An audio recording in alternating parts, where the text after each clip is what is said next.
The basement, where nerdiness thrives, and grown men rant about toys.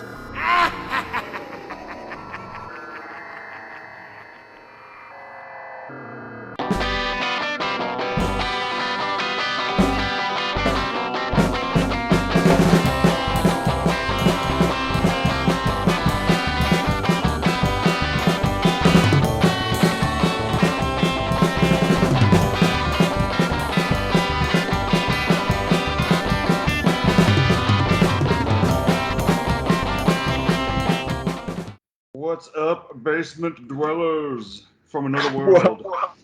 Basement Dwellers, we're here for the Halloween special on nothing else but Halloween itself. Yes. We are talking about, we're still on the Rob Zombie retrospective, and we are here with his third movie, his Halloween remake. Which is pretty crazy. Pre-make. 3 movies and already given the keys to a pretty big franchise. Yeah, which is kind of crazy. But I mean, I kind of mentioned it in the House of a Thousand Corpses podcast that when you look at certain establishing shots in that movie, especially since it takes place in 1978, the way that he did some of those shots, I could see a producer's head working like, this looks a little bit like Halloween. And the scenes themselves took place. They were doing the trick-or-treating early in that movie, so it was basically Halloween. Yeah. So this is weird. This movie,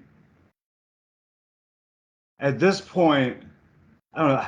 It's hard to. So you got to talk about this movie. You kind of got to talk about the Halloween franchise and where it was at this point in history, because the thing is, and we'll have to do a Halloween retrospective eventually down the line, just to further flesh out what I have to say here, but the whole Halloween franchise, man, they don't know what the fuck to do with it. And every time they do one that works and gets a pretty decent response, they instantly follow it up with bullshit that everyone hates. So we start off the original Halloween, people love it. Halloween 2, a couple years later, people liked it. They were into it, okay? So they said, all right, now that we have a franchise, we're going to do something different. Boom, Season of the Witch, we're going full anthology. People fucking hated it. Where's my Michael Myers? So they dropped that idea. A couple years later, Michael Myers returns on Halloween 4. People love it. So they instantly follow it up with a piece of dog shit that is Halloween 5. People fucking hate it. Franchise sits on the damn shelf for a couple years. Halloween 6 comes out and it is a fucking mess. People fucking hate it.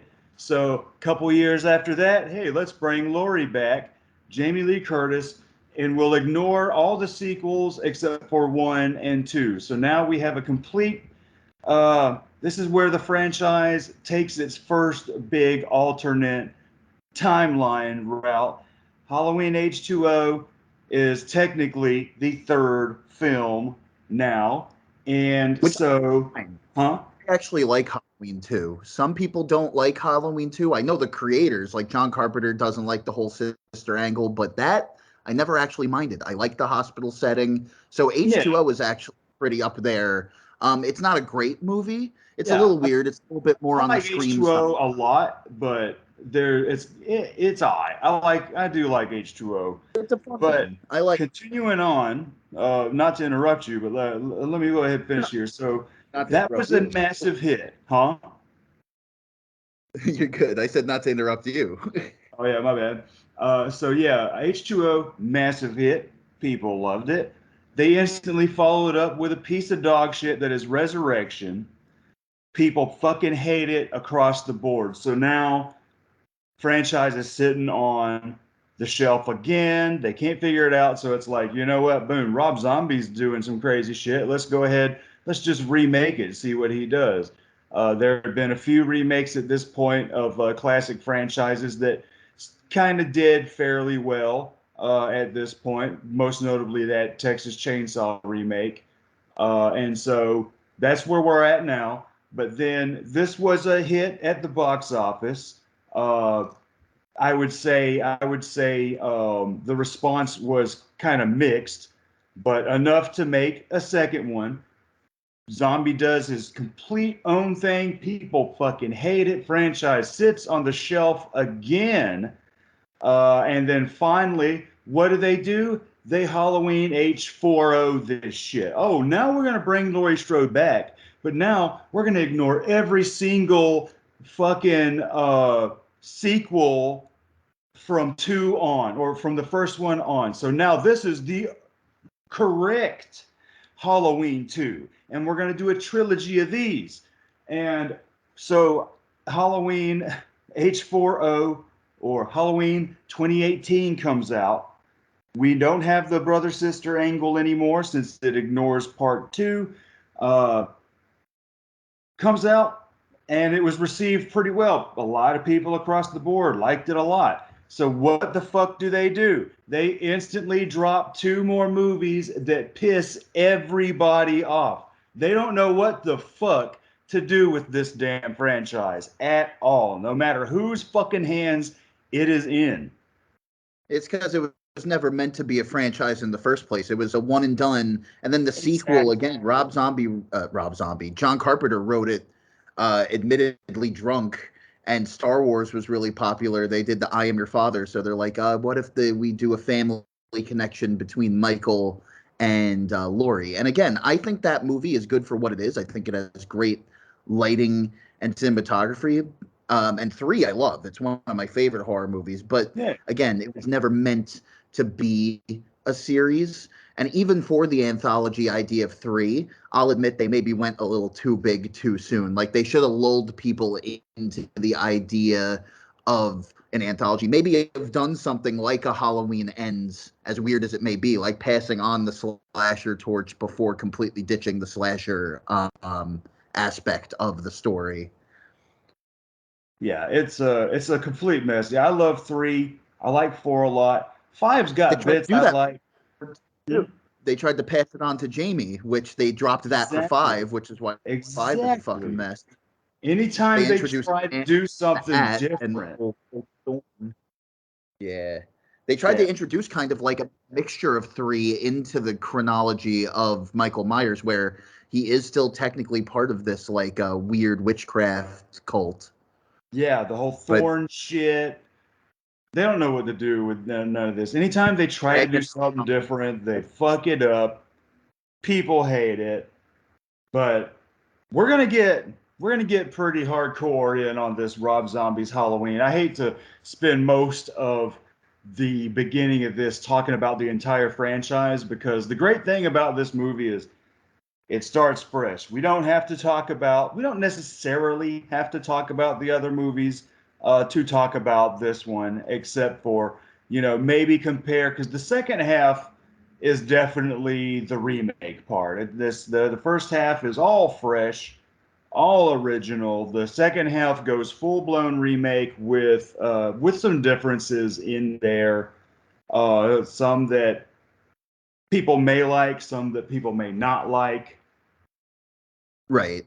And the reason why we need to talk about the previous movies, not necessarily for plot reasons, but for production reasons, because it really goes to show what a shit show Rob Zombie, who is an artist, was walking into. More of a free-thinking kind of guy, was being now brought into this crazy studio system, which he had already had studio trouble with Universal with House of a Thousand Corpses, but he got his way out of it, and Lionsgate picked up the film. But this would prove to be this and Halloween 2 would prove to be the most stressful time for Rob Zombie as a filmmaker.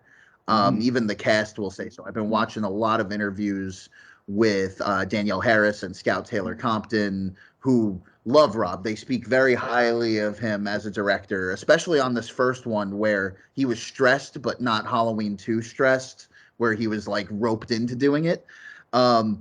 But they could even attest to the fact that it's like it seemed like he was arguing with the producers, the Weinsteins, and their hired editors like every day. He was definitely trying to make his own vision out of it, and there are some parts of it that like you could argue are cliche. But on the other hand, you could at least say that by the second half, when they're doing the remake portion again, at least Michael is kind of threatening again, not being beaten up by Busta Rhymes and fucking electrocuted.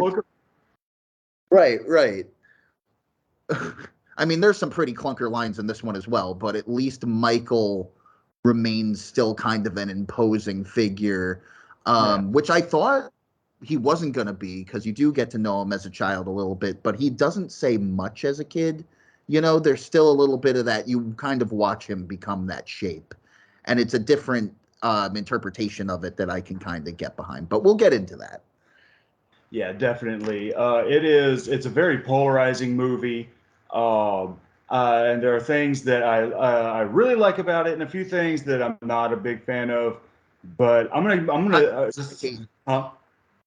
I used to hate it. Like when I keep talking about this anti-Rob Zombie phase that I was in, it was definitely because of these Halloween movies. Because the original John Carpenter one, when I was really young, was like one of my top 10 favorite movies. Yeah, when I was like about 12 years old, I saw the first Halloween movie I ever saw with our dad when me and Zach were little. I might have been 9. I was about 9 years old when Halloween 6 came out. And me and my brother and our dad, every Sunday, would go to the movie theater. And it was a slow movie theater that was close to being closed. So, like, nobody's watching anybody. So we would always watch the movie on a Sunday, and then we would sneak into another movie. And one time we had snuck into Halloween 6, and we had probably already missed maybe the first hour. And me and Zach thought it was cool as shit. So the next week we went and watched it again, but from the beginning. And I've been a fan of the franchise ever since, to an extent. It's like a love-hate relationship with the fucking franchise. Yeah, it's funny that it was 6 of all ones that started this love relationship. One of the messiest. Right, and that's why I say, like, I like 6. It's a dog shit ass movie, but I like 6 mostly because that childhood memory of being like, this was the first one I saw, man, and it was fucking crazy. But my mom would always say, you need to see the first one. The first one's better. And we had finally saw it, and I remember being like, yeah, it is better. Yeah, and for a long time I hadn't seen the sequels, so I was watching the remake as a kid, even before I was watching movie reviews, and the Rob Zombie hate was something I was really aware of. Even as a young lad, this movie still didn't really sit right with me because I had held the original so closely. But over the years, I mean, you just went over the context of the franchise. That's why it's important to talk about it. When you really look at it on like a tabletop view, and how drawn out this franchise really is, as weird as Rob Zombie's vision for it was, this Shakespearean tragedy, as I keep referring to it as, it did breathe at least a weird new life into it. Some of it's not necessarily original, but it's at least more interesting than, say, Resurrection or a Halloween 5. Yeah. So it still has some merit. Halloween 2 is a lot more messier of a film. But and again, I've done right out of the gate. Sorry, go ahead. I've just done a lot more research where I used to blame a lot of this stuff on Rob Zombie himself, where it's really more so the studio struggle of Rob Zombie wanted to do something more different with the franchise, and they wanted more of a paint by numbers remake. So you get kind of like this weird amalgamation of the two. Yeah, and I'm going to come right out of the gate and piss everybody off. And I'm not going to explain why until we get to it. I like Rob Zombie's Halloween 2 a lot more than this one. And we were talking about House of a Thousand Corpses. That's another one, Halloween 2. The fans of it are becoming a lot more vocal, and I'm seeing a lot more videos coming to its defense. And again, more so looking at it from what Rob Zombie was fighting for. And let's be real, the visuals in it are pretty amazing.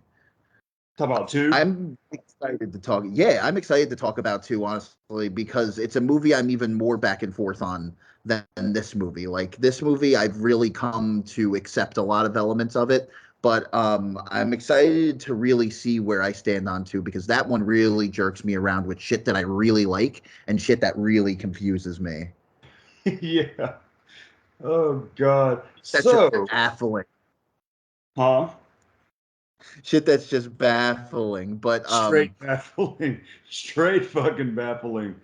And I mentioned this one being polarizing, but man, Halloween 2 is definitely polarizing. Uh, but like we always do, Frank and I ask all of you guys, the listeners, in the various groups we are a part of, what you think about the movie that we are about to talk about. And I got a few responses. Did you get any responses, Frank? I did. So on my end, I got Paul Sweat saying, I love Rob Zombie, both as an artist and a director, so I'm biased. There's a lot here I love. The look of the flick, adult Michael and his brutality, a lot. And I like pre adult Michael and stuff, most of the performances. And a lot that's not great. A lot of the dialogue, things rehashed from the original. All in all, it's one of my faves, and anytime it's on, I'll stop and watch it. So I agree a lot with this post because it is something that I'm back and forth on. But I particularly agree with the brutality of Michael is something that is a big positive in this Yeah. movie. Again, what I was saying, it makes him very threatening. Yeah, I do like the fact that they made him this just massive fucking powerhouse. But still very silent. Like he still keeps a Michaelness about him because there's some aspects about this remake Michael that are like Leatherface. There's some that's like Jason, but when they're finally in the remake portion, I like that. And you even see it in the behind the scenes. Rob Zombie didn't want to make him really a slasher at all, but more like a lumbering kind of Frankenstein, Universal, King Kong kind of creature, which I kind of dug. Yeah. And then I also had Samuel Wetz, which, by the way, if you follow us on Facebook at the Basement page, I recommend that you follow his page as well because he posts a lot of fun shit there. Yeah, I think A lot of yeah, great Sammy throwbacks. Wetz is on Speaker Brains, and he's got his own page as well. That the name escapes me right now. Sorry, Sam. Yeah, sorry, I'm trying to remember it as well, but we'll definitely plug it because I enjoy the shit out of it. But Sam wrote it's very clunky remake that was a bit all over the place when it comes to what kind of film it wanted to be. That we all know now was because of the Weinsteins throwing their ideas and thoughts to it. I know Rob originally wanted to do a straight up origin film about Michael Myers, and I believe he was going to end like how the original film began, but the Weinsteins wanted more of a straightforward remake with Rob Zombie moments in quotations in it. Especially at the beginning, that almost feels like a completely different film with a Michael Myers origin. And that's exactly what I was just saying. That's on the money. That I think Rob really wasn't interested in telling the same story twice. He Yeah, even said years ago when making House of a Thousand Corpses and Devil's Rejects, because House of a Thousand Corpses came out in 2003 when the Texas Chainsaw remake came out, and he was dissing the fuck out of that movie and the idea of remaking movies in general. yeah, Uh, but this massive opportunity seized itself, and I think he was pitched the idea. He had John Carpenter's blessing and Mustafa Akkad's blessing, or was it Malik Akkad? It was actually his son Malik. Mustafa sadly passed away in a terrorist bombing, which is yeah, pretty nuts. yeah. But now that his son had the keys to the franchise, he gave him his blessing to do whatever he wanted with it. So basically, like in the Halloween family of production, the Akkad family were very accommodating to Rob Zombie. It was the Dimension Films Weinstein side of things that, you know, we're looking at the charts and constantly putting a spotlight over Rob Zombie. Like, you got to do it like this. You got to fire your fucking editor. He doesn't know what he's doing. You brought up the interview that he had with Howie Mandel, and that is a wealth of information, not just on Hollywood, but just Rob Zombie's film career as a whole. Yeah, I love the whole, he calls me up. He saw a cut of the film. He calls me up and says, I fucking hate every single frame of this fucking piece of shit. And then, like, calls him up day of release at like 10 in the morning talking about, it doesn't look good.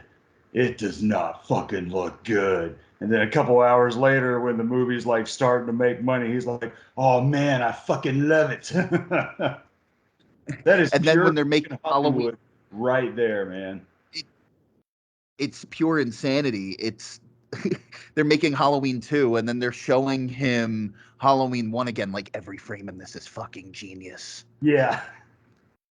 Do more of this. Oh my god. And even the director's cut isn't the original rough cut that they had.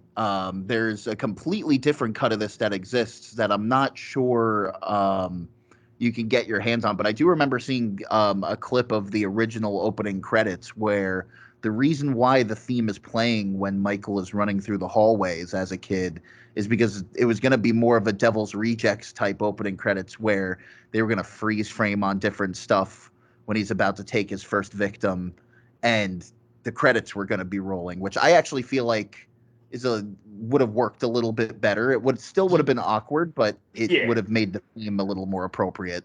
Yeah, but let's go. I definitely have some shit to say about that. So let's talk about that when we get there. I have. Right. Is that all you have on your end of the comments? Yep. All right. So I have Eric O'Dorsey. He says, I feel like he wrote a slasher and the studio was like, yeah, this is Halloween. Let's just market this as a remake, bro.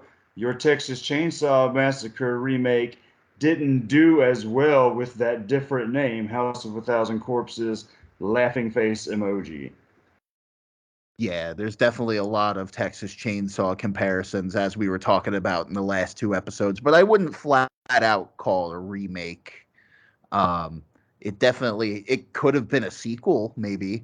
They could have been a better family than the family in Texas Chainsaw 4. Hey, you talking about Next Generation? Yeah, dude. I mean, I don't know. I really like Matthew McConaughey with a robot leg, but maybe not for Texas Chainsaw. That's its own level of insanity. Yeah. Another franchise nobody knows what to fucking do with. It definitely could have been its own original thing, but I feel like even if this was its own original slasher, people still would have been going like, oh, it's like Jason, it's like Michael. So the comparisons would have still stuck. Yeah, and everybody would have, why didn't he just remake Halloween?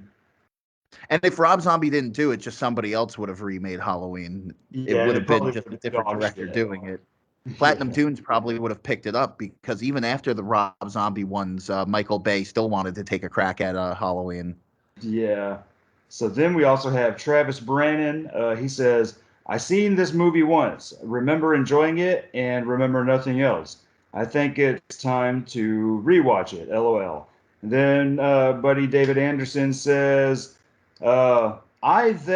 seeing the backstory in this version was great. Maybe he meant to say, I think. Seeing the backstory in this version was great. And then Ryan Zalewski says, you need to watch both the unrated and theatrical versions. They both have enough differences. And thanks a lot for your comments. Keep them coming. Thank you. So we do appreciate the comments. And Ryan, you're in for a treat because, ironically enough, even though it's super rare, Peacock, the only version they had available was the theatrical cut, which I haven't seen in forever. Like, sometimes maybe if TV showing an edited cut, you're more than likely to see the theatrical cut because it's easier, it's shorter. But it was fucking weird. I mean, I tried to get as much of the director's cut in as I could. I watched the Dead Meat cut comparison also just for extra homework. So I'm not completely lost because I know you watched the unrated cut, but me, I'm going strictly off the theatrical cut. So this should be Yeah, so interesting. We'll Frank bounce and off I each have other. watched. We each watched a different version, kind of like when you and I did that Mallrats Oh, retro. right. Yeah, you had the Because I extended found that one. director's cut that just ruins the fucking movie. It completely throws off the flow of the movie. It's interesting extra footage, but it Yeah, should have been left on like the DVD extras. like one of the things where I said this movie was saved in editing, man. Which this movie, even with the director's cut, still has a ton of deleted scenes. Dude, yeah, like we had to watch like I had told you an hour ago. I was like, all right, we just finished the movie, man. I'm gonna smoke and we'll be ready. But then it was like we're looking at the cast and I'm like, what? Wait, I didn't see fucking Bill Moseley. You know, where the fuck is Daniel Roebuck? Where the fuck are these people? Where's Leslie Easterbrook? Like, who the fuck? You know, I'm seeing all these characters that I did not see in the fucking movie. And I'm like, what is it? Adoption agency lady? Who the fuck is this? Have you seen an adoption fucking scene? And yeah, Right. so Some of this is going to cross into the theatrical cut, and some of it, like, yeah, I don't recall an adoption scene. right. So we watched the deleted scenes. It's about roughly 20 minutes of deleted scenes. And to tell you the truth, some of the deleted scenes, I'm like, damn, this would have made some of this shit a little better. Uh, like the whole escape from the asylum. And then another thing I want to say about this movie is another reason I'll say, in fact, probably the only, because like I said, I'm going to keep most of why I like part two more than this secret, but I will say the fact that part two actually feels like a Rob Zombie movie, where this doesn't really feel like a Rob Zombie movie. If you watch Corpses and Rejects, Rob Zombie has developed a style that is pretty much not in this movie. There are slight bits, but it just doesn't feel like a Rob Zombie movie at all. But then you see some of these deleted scenes, like Daniel Roebuck is the strip club boss randomly talking to this fucking dude, this patron. Fucking, I'm like, oh, that's a Rob Zombie scene. Dude sitting there talking weird, random ass shit. And then during the Asylum breakout, you've got the dude that played I believe that's the guy that played Desmond Pfeiffer uh, as a security guard. They're watching Night of the Living Dead and just talking shit about it. I'm like, this feels like some Rob Zombie shit right here. Totally cut the fuck out. So yeah. Right, and I feel like Rob Zombie gets the brunt of the criticism for these movies where, like you said, it's less of an actual Rob Zombie movie, and like I Yeah. said before, this weird kind of amalgamation, almost like if Rob Zombie's movies were like assimilated by the Weinstein's version of The Yeah. Thing. Like This they is tried to make a studio movie out of a weird director's vision. yeah, this movie is the product of pure studio meddling. And I'm not even saying the pure Rob Zombie cut maybe would have been good as a Halloween film, but it still would have been respectable as a Rob Zombie film, especially since I've come around on this filmography, his early You can filmography tell a that a lot. lot of that shit was deleted because probably not because Rob Zombie felt it had made the movie too long. Probably the studio said, "Why do we need this shit? Why do we need this bullshit?" I will admit I do like the brisker pace of Yeah, the because theatrical cut, say but there what? is I do like the brisker pace of the theatrical cut, but there is some stuff that was cut from the theatrical cut that I do miss as well. So it is a weird give or take. Yeah, because the unedited version or the unrated version uh, is just at 2 hours, and it flows, but toward the end of the movie, you're ready for that shit. You're ready for the fucking credits. Right. I feel like with the theatrical cut, the beginning section is a little rushed, like it's kind of all over the place, which for me is kind of a benefit because I'm not a huge fan of like the really early prequel moments. But then there's also some stuff with the psych ward that gets cut out that I actually really enjoy.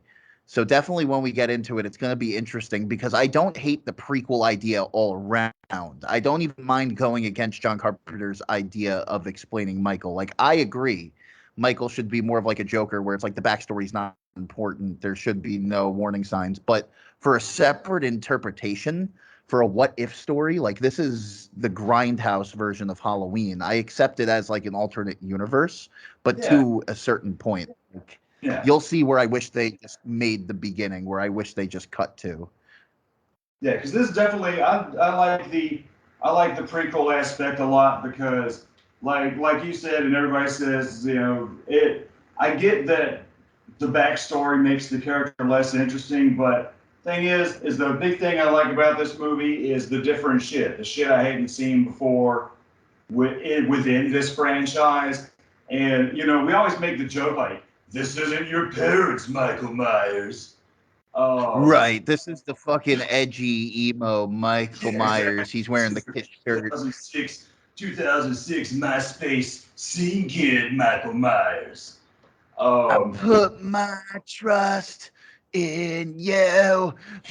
But fucking what's it I put my called? fingers What I into do. my eyes. Oh yeah, Slipknot Michael. He's one of the background masks. Yeah, like. But he just bangs a drum and kicks it off the stage. He stabs it.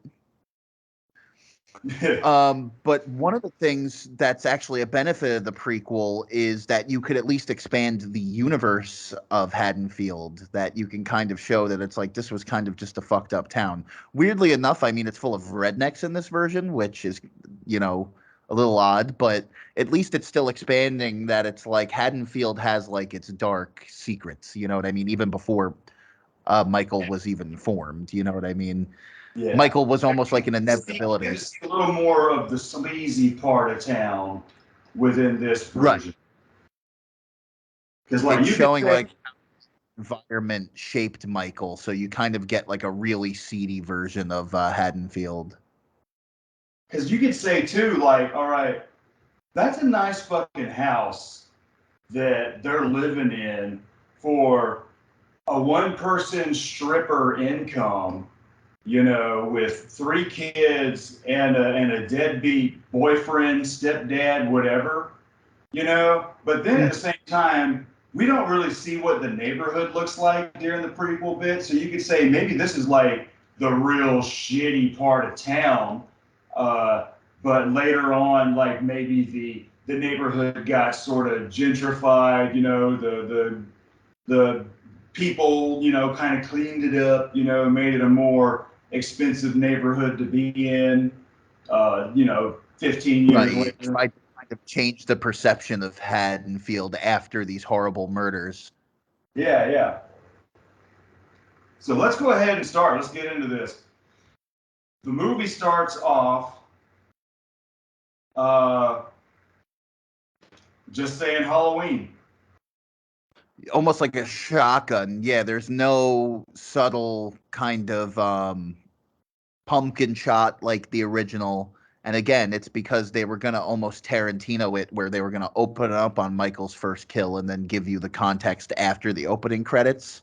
They were going to cut to this, but that ultimately ended up not being in either versions of the cuts. It's just bam, Halloween, which is a bit jarring. Like it's almost a jump scare in and of itself. It just kind of, you're like, oh, okay, here we go. Yeah. And then it cuts to fucking Haddonfield in 1978, which I do think is neat that the prequel segments are set in the year that the original came out. So it's not like you're automatically modernizing it just because it's a remake. You still have aspects all right, of. this is another question. All right, okay. This fucks with me. I actually looked up what year this movie takes place in. Did your version actually say 1978? No, so maybe I'm wrong. There is no year shown up at all. And I'm like, okay, during the prequel moments, we're getting 70s music. There's more 70s vibes to it, kind of clashes. Like some of the characters have more 70s style looks. Some of the characters look fairly modern. I had to look up when this movie takes place, and wouldn't you damn know it, because during the other scenes, there's mid-2000s cell phones, all right? So the things I looked at says the prequel bits of this movie take place in 1990. Therefore, 17 years later, the movie is roughly the year it came out, 2006-ish, 2007-ish, which would make That makes sense. a little bit more sense, actually. Say what? That makes a little bit more sense, actually. And then even though there's a lot of 70s shit going on, like it's the 90s was going through a big 70s nostalgia boom as well. Yeah. So it makes sense. But to tell you the truth, I would have probably liked it.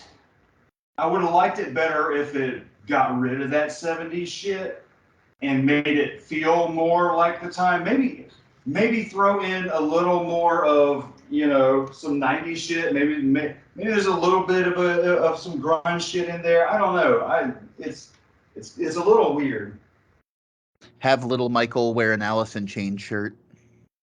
Right, like he's wearing an old faded Kiss shirt. I don't know. It's just confusing as fuck. Because my big thing is I'm like, okay, if the original prequel bits took place during the fucking 70s, we're in the 80s. You know what I'm saying? We're in the 80s, close to the very beginning of the 90s when the remake portion starts. Well, then when you get to Halloween 2 and you've got that dumbass scene with Weird Al at a talk show talking about, wait a minute, are we talking about the Michael Myers actor from You talk about the Austin Powers Michael Myers here? Yeah, and it's like, okay, see, it throws me the fuck off. So I'm like, obviously this has to be mid-2000s because, Austin Powers didn't drop till 97. And right. If it were to be in the early 90s, Mike Myers wasn't that huge of a household name, except for, being on Saturday Night Live with, Wayne's World and shit. So it's just fucking jarring. I mean, that whole Halloween 2 is jarring. That whole Halloween 2 is a fucking cow to the face. Girl. That scene represents that whole movie. But going back to this movie, I mean, it does make sense that it would be in the 90s as well. But even if it was in the 70s and the remake portion was in the 90s, I don't recall. Does any of them use a cell phone at all or anything like that? Yeah, like, there's nothing that really gives it away. It's weird because there are a few scenes with little mid-2000s cell phones, especially with Dr. Loomis talking about how he can't fuck with these things. He's not good using them or something. And even on a deleted scene or the alternate scene where he finds out that Michael has broken loose, he gets a call on his cell phone that tells him, "Hey, Michael has broken out during a book signing." All right. So then we open up on, it just says Haddonfield, Illinois, like October 30th, the day before Halloween. Yeah, man. And so, all right, the movie starts off proper. This entire scene, all right, I'm not going to lie, I love the shit out of it. But at the same time, it is fucking annoying. I was going to say, this scene's pretty unbearable. And it goes to show, like, what a major 180 shift one performer could be, because I love William Forsythe in Devil's Rejects as Wydell. He's one of my favorite characters in that because of how he played it. But in this, he is just absolutely fucking cliche and pretty fucking Like Oh, every line out of his mouth. And I know he's meant to be hated, but it's like almost cartoonish level of like, bitch, I will crawl over there and skull fuck the shit out of you. Like, yeah, shut the fucking, fuck I'm all up. busted up, bitch. Like, there's that one terrible line where he's like, he's probably gonna end up cutting his dick and balls off and changing Yeah, his name to it's Pete Shell. he's like, hey, yeah, Like, your daughter's dude, getting a real nice ass on her. Like, god damn, dude, how are you it's with like, man, woman? you are the villain of the movie and you're not even in like half of it. Like, you're the second kill. Oh my God. Like, I'm not gonna lie, I do love William Forsythe as this character. I hate the character, but it's one of those I love to hate him because the shit he says, I'm not gonna lie, has me fucking giggling just because of how stupid and outlandish it is. And the fact that it's like fucking Miss Myers, why are you with this motherfucker? Number one, it can't be for the money because this man has no fucking money. You're out there stripping and shit. Motherfucking, he Yeah, what can't was work. his job? What Yeah, was what his number job one, what's before this his that got him job busted up? and what did he do? Because when he said, "Bitch, I'm all busted up. I can't work." She goes, "Well, whose fault is that?" What did he do? What did he do to get all busted up and shit? He's just sitting around in a robe all day, man. Fucking, Like, ugh. was it an industrial accident? And then after, like, he met her at the strip club, or was he working at the strip club and he got in a fight with somebody? Like, because he probably got his ass whooped. He probably talks all this big game, but then the moment, like, it actually push came to shove, just like, oh shit, oh fuck, my arm. Yeah, fucking such a and me to me mostly it's probably just really annoying because there's just all the screaming, all the bickering, Oh, and but the like baby crying in the background. Boo. yeah, like oh Boo, my who's later revealed to God, be it's like Larry. fuck, turn the volume down. But at the same time, I like this scene because it already shows you, all right, this kid's growing up in a fucked up ass house. Like it really shows you how fucked up this shit is and how what even is her Sherry's Myers mom character's first name? Deborah Myers. Okay, so Deborah, she's completely at her wits' end, having to work double shifts at the strip club because she's got this fucking freeloader and three damn kids. She's completely at her damn wits' end. She can't fucking handle it no more. She's half-ass ignoring the shit that's going on. Even though, like, when she says, "Don't you fuck," what did you say? When he says that about her daughter, what did you say? Come fucking say it to my face. And he's like, "What are you jealous of your daughter's ass?" Like, Jesus Christ, break up with this motherfucker. Yeah, throw him out because she actually seems like she has a pretty good head on her shoulders. Like, this is Yeah, actually where feel like the criticism for Sherry Moon Zombie is really out of line, because I get it for the second movie where she's this yeah, weird ghostly yeah. creature. She's There basically was from the no Living reason Dead for her girl to be in the video. set. But people really harp on the fact that she's a stripper. It's one scene, guys. Like, she really actually conveys the scene of the impression. She's a mother, not a great one, but she still is a mother that cares, especially for Yeah. Michael. She's And trying. She's making money. There's nothing wrong with stripping to make money. Nothing wrong with it at all. one of the most realistic portrayals Sherry Moon Zombie's ever done, where she's keeping her voice more low. She's not doing the high pitched fucking annoying baby voice. You know what I mean? She's just Yeah. playing it fucking real. Like I I think mean, all there's of her some moments that are scenes kind of are funny. really good. Say that again.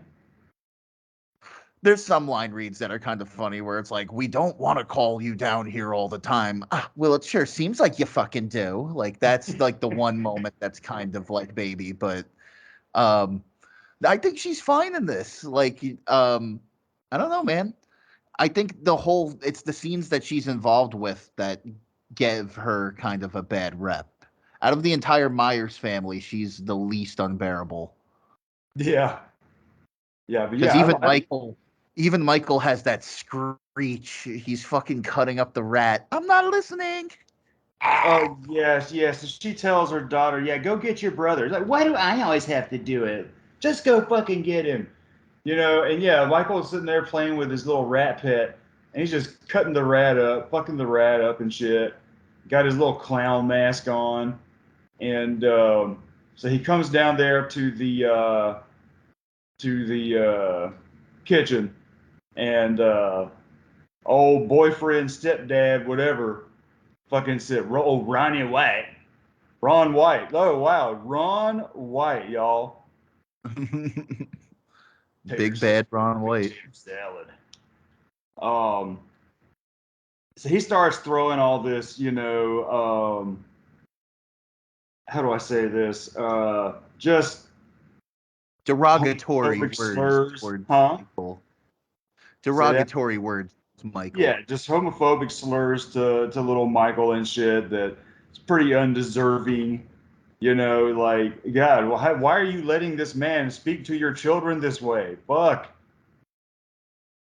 Knocks the mask off his face, and Michael doesn't really speak a lot, so they're still kind of like, it is odd that you hear him speak, but they give him very minimal lines and very simple lines. So it's like, I hate you and fuck you. And it's weird enough that it's like he still has this kind of kind, quiet kind of. It's not Dave Fairch's fault, by the way. I know I just made fun of his screech, but like, he kind of gets a little bit of that Anakin Skywalker syndrome where like people really shat on his performance in this, where it's like him, Scout Taylor Compton, like everyone in this cast are doing what they were hired to do and what Rob Zombie wanted from them. So they all do pretty awesome.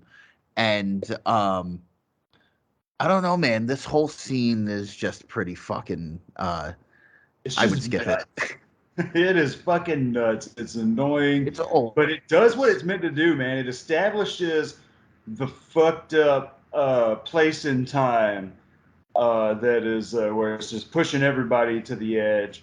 But he says Elvis died, which is the name of his pet rat, and Sherry Moon says, okay, we'll get you a new one later today. Da, da, da. And he's like, it's a fucking rat.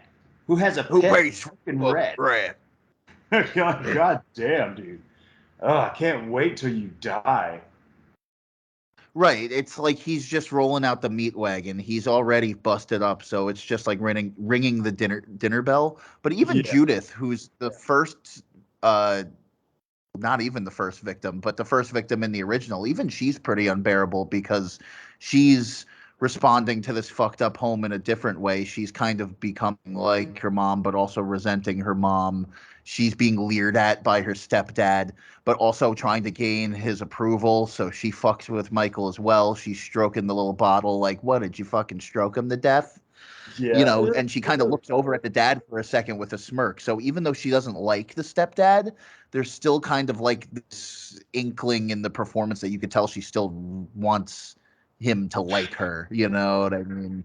She wants to be on his good side, even though there's no getting on this guy's good side. He's just in a permanent shitty mood. Yeah. And so, is it right now we cut to Michael at school?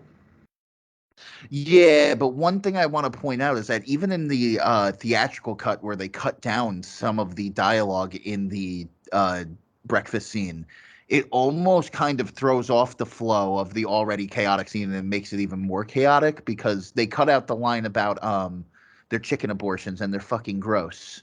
Oh, Because it yeah. is That's, kind of yeah, making eggs and the chicken abortions. So in the theatrical cut, she goes, "I'm making eggs here," and she just goes, pass," and they just like leave it at that. Um, and I mean, I get it, but also at the same time, the way it's cut, like in an already like all over the place scene, it does. You could tell that there was meant It's to have a more. give or take.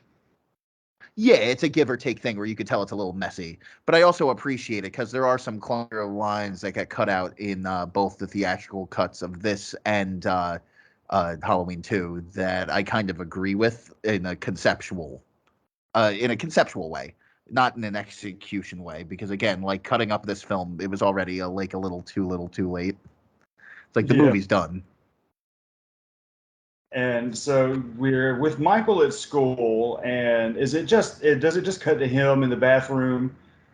Yeah, we don't even really see Michael in class. I feel like if we're really going to show this Michael in school thing, it's like it could have been interesting to show him like in these 90s resource rooms where they probably just fucking threw him to the back to fucking, like, he's not even really being watched. It's almost like permanent detention, you know what I mean? But we really only get a bathroom scene between him and the stock fucking Stephen King bullies. One of them played by fucking Daryl Sabara from fucking Spy Kids. You're trying to make Junie from Spy Kids fucking threatening. Oh, that's who the fuck that was? Meghan Yeah, Trainor's dude. husband? Yeah, that's exactly what I was about to say. Fucking wild, dude. It's hard to recognize him when he's not Junie on Spy Kids. Yeah, he's already like a little grown up, and he's just a fucking punk in this. Like, hey, I'm thinking of making photocopies of mommy for the whole school. Yeah, dude. Like, and what I like is that picture he shows of the stripper mom. That straight up looks like it was ripped out of Rob Zombie lyric book from one of his CDs. Exactly, and Like it it's straight is like still it in the Hellbilly Deluxe liner notes. for real. And what's interesting about it is it is still in the universe of Haddonfield, because the Rabbit and Red Lounge is something that's in the background of the first John Carpenter Halloween. Is it Loomis really? picks up Loomis picks up like a matchbook. There's that quick scene where we find where Michael took the jumpsuit from. Loomis finds the dead body on the side of the road that's like naked. The truck is abandoned, and he picks up a matchbook that says Rabbit and Red Lounge. And Rob Zombie took that and really went with it. The House of a Thousand Corpses it up, if you will, where he made it, Yeah. a whole sequence there. In the deleted scenes, when it shows the Daniel Roebuck at the Rabbit and Red Lounge, like even the design of that building has Rob Zombie style written all over it, and is like I said, that whole scene is such a Rob Zombie vibe that I hate was taken out of the movie, but I get it. The version of the movie I watched is already 2 fucking hours long, so yeah, this movie would have been 2.5 hours long if you kept some of the better deleted scenes. Right. And it would have probably resembled more of a Halloween 2 at that point, because it would have been all over the place. I think it was Dr. Wolfula who made the joke in his review of the Rob Zombie Halloween, where he was like, only Rob Zombie could look at a matchbook in the original fucking Halloween and think, this could be a scene where my wife strips. I know it's a jab towards Sherry Moon, but it's like, it is true in a sense. You could almost flip it as a compliment that it's like, it's such a small detail in the original one that he fleshed out for his version of Haddonfield. And again, expanding on that seedy underbelly of it, it's almost kind of like a Blue Velvet or a Twin Peaks, where it's like this ordinary town has like these worms underneath it, this really just grimy kind of dark side. Yeah, I could see watch. I could see them just doing a TV series called Haddonfield, and it's that same idea of just taking Haddonfield and making it fucked up, very much like that Stephen King series from a couple years ago on Hulu,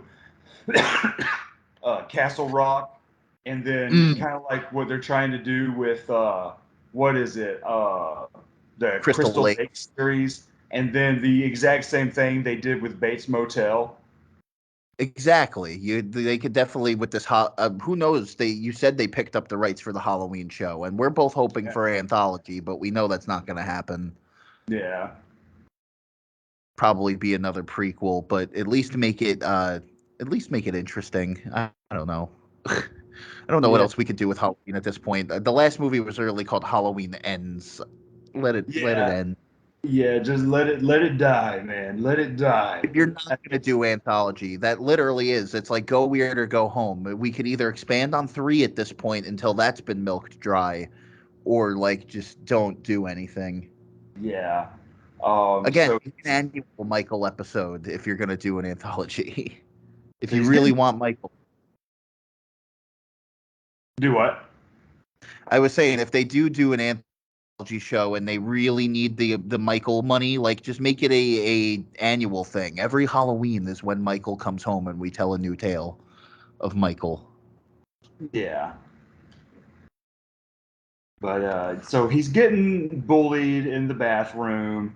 The kid's saying shit like, "Yeah, she'll rub her tits on your face for $1." And so Michael starts beating the shit out of the kid, and the principal busts in there. And the principal, like, straight up, man, is like, you fucked up bully ass kids, da da da da da. But then dumbass Michael is gonna tell the principal, "Fuck you." Well, fuck me. Fuck Yeah, me. he signed his own death warrant on that one. If he Yeah. stayed quiet, he would have gotten out of it. But he's just brewing with rage over what's going on at home. Yeah, so he basically grabs him by the ear, pulls him by the fucking ear, and drags him into the office. And then we get that shot of exactly what I was just talking about. Well, it sure seems like you fucking do. Oh, Mrs. Myers, we want you to talk to this psychologist, and she's getting concerned now. One thing that's not in the theatrical cut, this is a moment that I actually missed that's in the unrated cut. Just a quick moment. I mean, I get why it got cut out for timing, but it's that fucking Saturday Night Fever shot of Loomis walking towards the camera in his 70s getup and sunglasses, like the establishing shot of him going down the hallway. In the theatrical cut, it just cuts to the interior of the principal's office, and Loomis walks in and like shakes her hand. I fucking love that shot of fucking Yeah, his ugly ass, thin, long hair, man.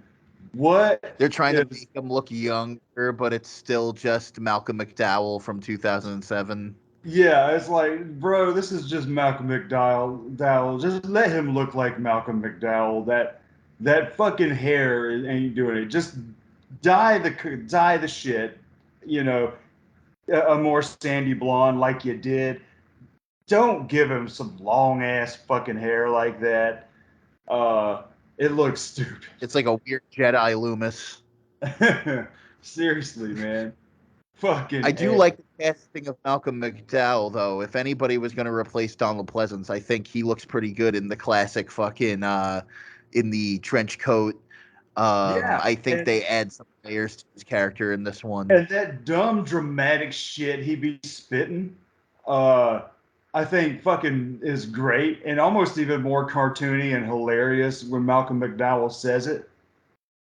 Yeah, it seems like when Rob Zombie watched the original Halloween, since this is a movie that's trying to make you feel more so for Michael or at least understand him, he's coming from the perspective that, Loomis is kind of up his own ass and full of shit. That when the chilling monologue in the original, like the blackest eyes, the devil's eyes, like that's more of a reflection of Loomis's own guilt and psychosis than an actual warning, which you could think here or there about that interpretation, but that is interesting that in this universe, um, there is a sympathetic side to Loomis. Like we do see, like there's a time where he actually tried, but then after he gives up, he really does kind of like especially in the second movie, but even in this we see he starts selling his books and he starts kind of like giving himself over to like the scholarly fame. Oh yes, these are the eyes of a psychopath.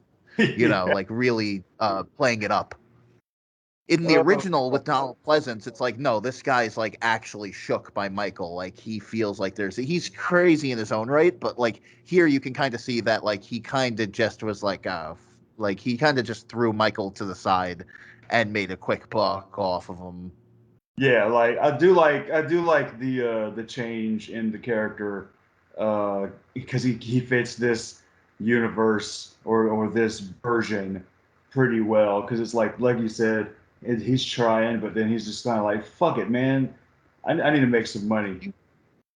You can't complain about Loomis being an asshole because he kind of always was. He was always an angry kind of like he was doing a like fucking Donald Pleasance even. I mean, he was doing a great job driving last night. Maybe someone around here gave him lessons. Like he's always has like a comeback to something and his vein is popping Yeah, out of his head. So this yeah, is just a slightly different direction with it. to the point where the Yeah. original Loomis just starts to sound like a crazy old man fucking running around. Crazy Ralph. Damn it, Ralph, get out of here. Yeah. So Sherry comes in there, and while they're talking, this is a real jarring ass bit. while she's talking, you know, you're getting the monologue from Loomis. Michael Myers just gets up and starts running out of the little office room or what, the holding waiting room, and that's where Rob decides to put the theme song. And Yeah, it's awkward. yeah, because it's like I get it when you mentioned that he wanted to have it be an opening, you know, showing freeze frames of stuff. That would have worked a lot better. But the way he's using it, the way it's presented to us now is the most. I'm like, number one, you didn't really earn this theme song at this moment, you know. Yeah, especially Um, in the open on it in the opening credits. Like, you really shouldn't do it now. I know they're trying yeah, to build up to his first kill, but let's be real. We it's really don't know that he's about to do his first kill. And then another complaint is the fact that how come after Halloween 4, we always get the version of the theme with the bassy fucking thump? Have you noticed that? Yeah, they added the little drum track. Yeah, like they, ever since 4, man, it has sounded like a fucking rave version. Like, yeah, man, fucking DJ Myers got the damn shit going. And you and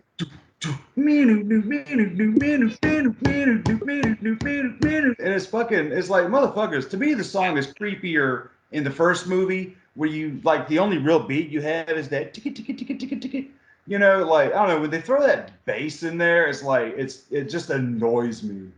I do agree. There is like this weird like click track going around with it, like where it's like almost like a clicking, a ticking clock kind of element to it. Yeah, like that original version to me is the best version of that theme. When they add the fucking bass to it, it just it kind of ruins it to me. You know, it makes it, instead of a creepy song, it makes it into a song that you want to like nod your head to, like, yeah, man, this is a fucking jam, dude.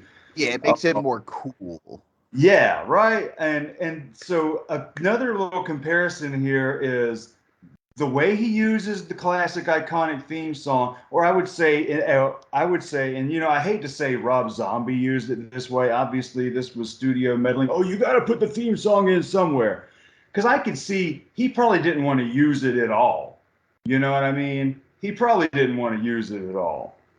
I But almost, it's something to note though that like it's a remake that uses the original score. You rarely, unless it's a very, very famous remake, or like a remake of a very, very like, well, I guess it is, but like you rarely yeah, see remakes reuse scores unless it's a very recognizable score like this yeah. one. You know what I mean? Texas One Chainsaw of the didn't reuse only the theme. one of the only other remakes that I could think of that used the original score was that Gus Van Sant Psycho remake.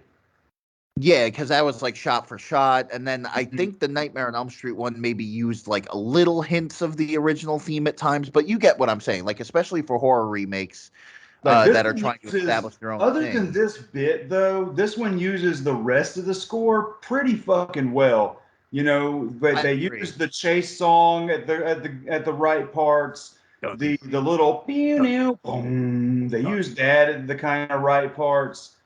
Ding Uh, ding ding dun dun yeah. dun dun. All that shit's great during the climax. I've always said that Rob Zombie builds a great nightmarish climax, and even for here, it's not the original Halloween, but I still really like the just tearing apart of that fucking house at the end. But yeah, so back what I was saying was another movie that was a comeback in sort of a way that completely misused uh, its first use of the iconic theme was the very first Jurassic World movie, where Mm, like you're waiting for that motherfucking iconic beanie, you're waiting on it, right? But they don't decide to use it till like the kid starts running through the place, and I'm like, why are you doing this here? What? We're watching him run upstairs. You know what I mean? Like he's running past people. Why are we using this theme here? And then he opens up the window in his hotel, and that's when it, you know, everything swells and you get the crescendo, and it shows you the park and stuff. I get it, but it's like up until that point, it's like jarring as a motherfucker. It's like, why are you using this here? You might as well be watching him take a piss. Trying to rebuild that Spielbergian whimsy. Yeah, and to me, I think they misused it for most of that scene. Kind of like with this, it's like we're watching him run out of this fucking school in slow motion, and you're playing the fucking theme song. Yeah, in the one shot that I saw of the rough cut is like it freeze frames mid run like Devil's Rejects, and that's where you see Halloween. And I'm like, I get it. I could see how when writing the script or like constructing this scene, like it's a cool idea for an opening, but we don't have that now. There's no freeze frames. It's just him running, and then we see fucking Junie spit in the kid's hat because Yeah, fucking holy douche. Like, don't let. I'm gonna tell Antonio Banderas on your ass, bro. exactly. Oh, weirdly enough, Junie's uncle Machete is here too. Right, right. As the only like truly good person. Character. And he's basically just playing himself, just giving advice to troubled young. That's the fucking truth.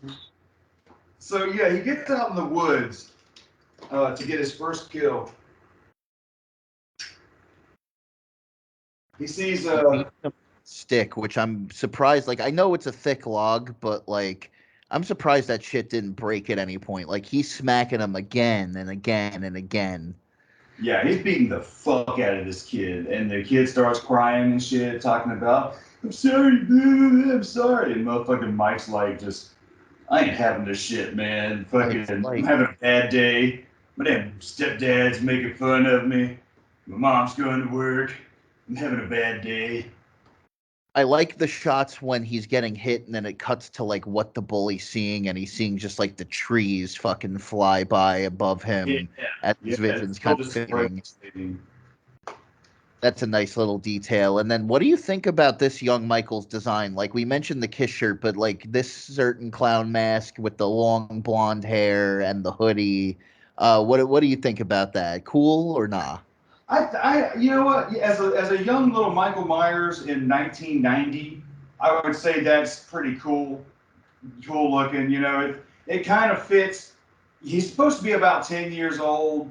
You know, Some of the shit he dresses in, like oddly enough, reminds me of like the kind of shit I was wearing at like 10, 11, 12. So, you know, there's yeah, that like kind of weird thing where I'm like, I remember wearing the Kiss shirts like that and Metallica shirts. I Shit, don't like see anything wrong with the look of the young Myers. Because too, like, another thing I do like is the fact that it all looks trashy. You know, yeah, there's like the hoodie that just kind of hangs off him. It's a little too big. The jacket. the jeans are ripped, the shirt's faded as fuck. You know, it's another aspect that kind of shows you, you know, they don't have money to have better clothes and stuff. It's more than just a look. It kind of helps express the fact that you know, he's grown up in a very poor household and shit. Impoverished neighborhood environment. And he comes out from behind the tree almost like Shining style, like he has the axe. And he does the final blow.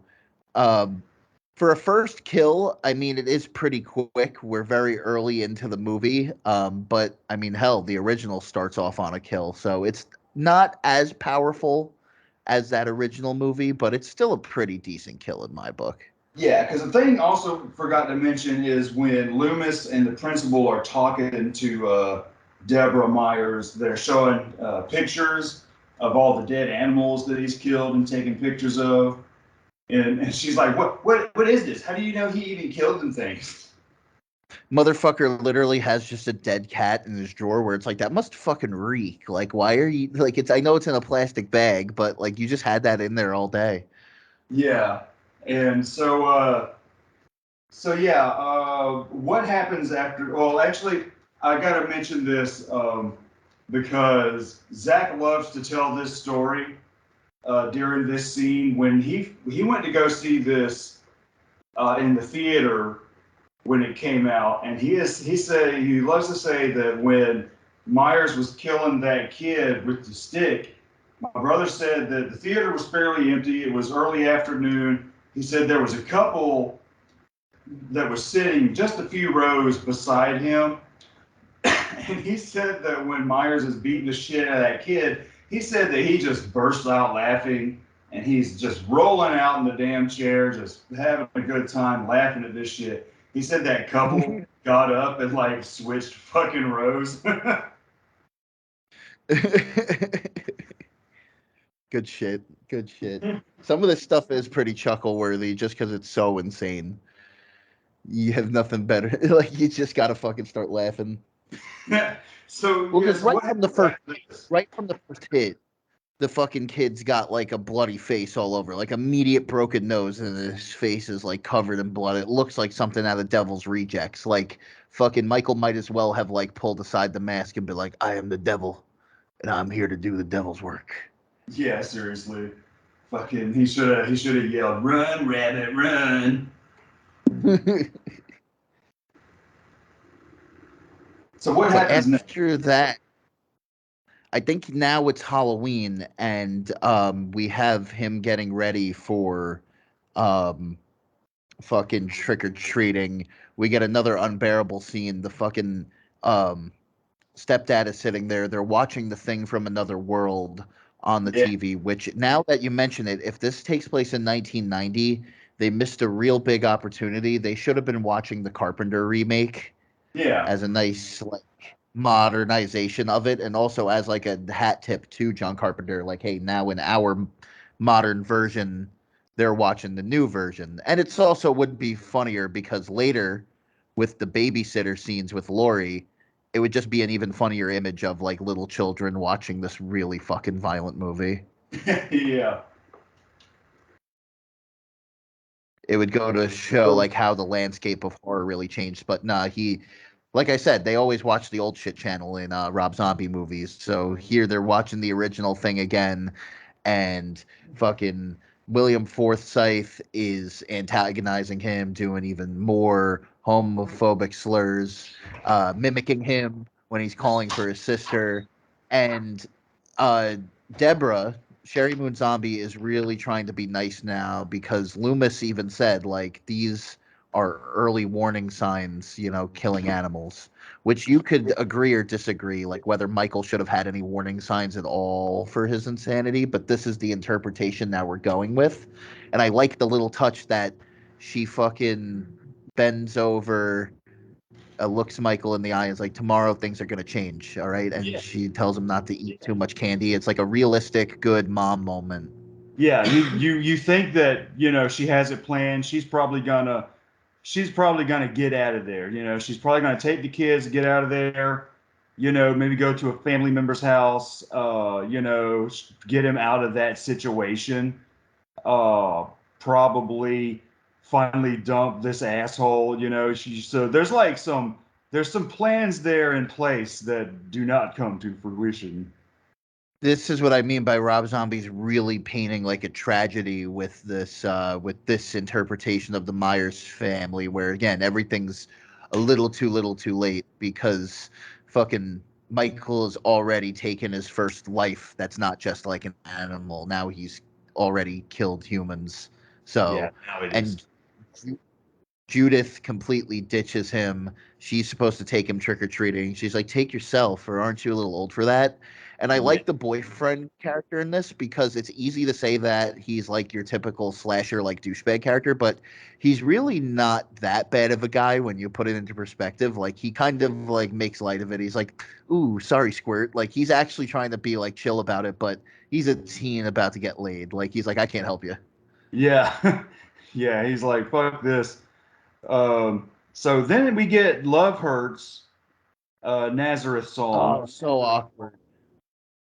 Like Yeah. this, it's awkward, and I feel like it taints, like, again, this is all people talk about when they talk about Cherry Moon Zombie, and again, people really overplay it where they say Rob Zombie's gratuitous, where he just wants you to see how hot she is, where it's like, again, when you really break it down in the grand run time of the movie, it's like it's just a couple of seconds, guys, but it's Yeah. an awkward couple of And seconds. then and It then sticks she's with not you. even like naked. You know what I mean? She's No. bikini pole dancing. You know, It looks like uh, something again out of Grindhouse. Like it looks like the opening of Grindhouse with Rose McGowan, and even that was even more sexual. yeah, it's not even that dirty. But yeah, Love Hurts playing. She's stripping. Myers is just kind of sitting outside looking lonely. He's obviously trick or treated by himself a little bit. Um, but we don't see any of that. He's just kind of sitting there at the house with his bucket, just looking sad. And then he strolls back into the house, and the husband shouted, the stepdad shouted something beforehand where he's like, "The moment I get better, I'm making a mental list of every fucking bullshit you're doing." Yeah. So fuck him. He's fucking flipping them off with his cast hand that's in the cast. Yeah, we are counting down the minutes till we could see this motherfucker die. And so yeah, It, Myers is it is sitting a pretty down. sick Say kill. what? It is a pretty sick kill, but did you also notice that, ironically enough, White Zombie is the movie that's playing on the TV? Yeah, I did notice that a good old Bela Lugosi White Zombie playing on the TV. And Myers, and I also noticed Myers is sitting in the kitchen eating the worst candy, worst Halloween candy ever. Got a whole pile of fucking candy corn. What house did you go to, bro? Because you got gypped. He went to the CVS and just picked up a fucking thing of candy corn. That's all they had left. Oh man, I kind of like candy corn, yeah, but that's way too much. But I do like that when White Zombie is playing on the TV, the soundtrack to that movie kind of provides an eerie score for the movie itself because Mhm. you could see kind of little Michael formulating his plot Yeah, he's sitting there like thinking that he about sees that. what should I do? What should I do to him? Yeah, it's almost like an old cartoon. It's like do do do do, and he's like thinking like,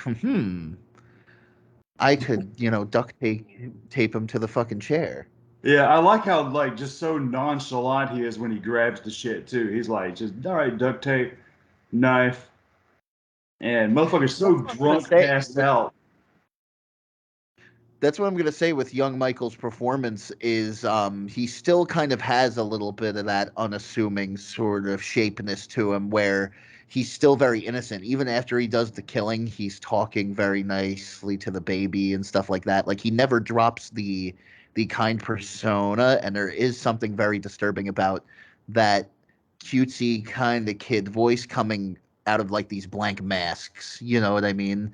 That there is Yeah, kind of like a humanity in there, but it's like slowly being taken over by this husk. yeah. So this man's drunk as fuck and does not wake up at all while this motherfucker is duct taping his ass to this chair. Yeah, I was about to say that must hurt alone. Like you think you'd be like, "What the fuck? What are He you should have doing?" at least woke up hearing all that tape. You know, duct tape ain't silent. But yeah, I like this shit, man. He wakes the fuck up, man, and he's just sitting there, can't fucking move, and then Gives him a boom, nice slash across the throat. knife to And the it's a nice throat. And I wish, practical. because they mentioned he's like stabbed like a shit ton of times in the face and the chest. I wish they'd have shown that too, because I hate him so much. I wish I could have seen all that happen to him. Right, it would have really established that early Michael brutality that he just kept fucking going on this guy. Hmm.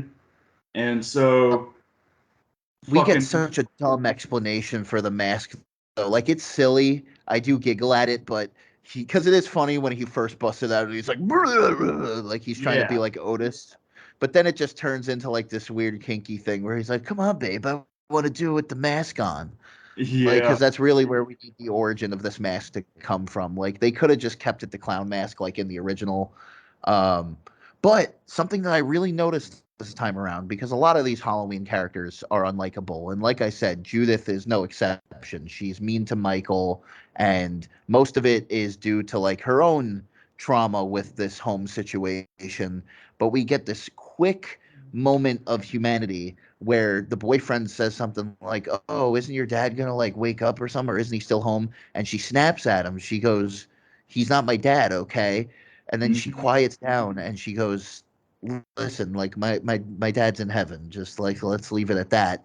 And she even drops like this mean persona for a second, and you get to see like, oh, this is where this is all coming from. Like we don't know what happened to their original dad, but he died. And I don't know, even for me personally, like I could definitely I related a lot to that. And it was this quick moment of humanity in this Rob Zombie movie where it shows that Rob Zombie is not incompetent as a writer, where especially right before she's about to die, they really just drop that bombshell on you. And I'm like, that's like now it's again adding to that tragedy. Yeah, you say, her dad dying really fucked her up. Right, and then immediately like getting together with old Ronnie, this fucking creep who leers at her, but also at the same time, she's still trying to look for that fatherly affection. And he's all that she's got.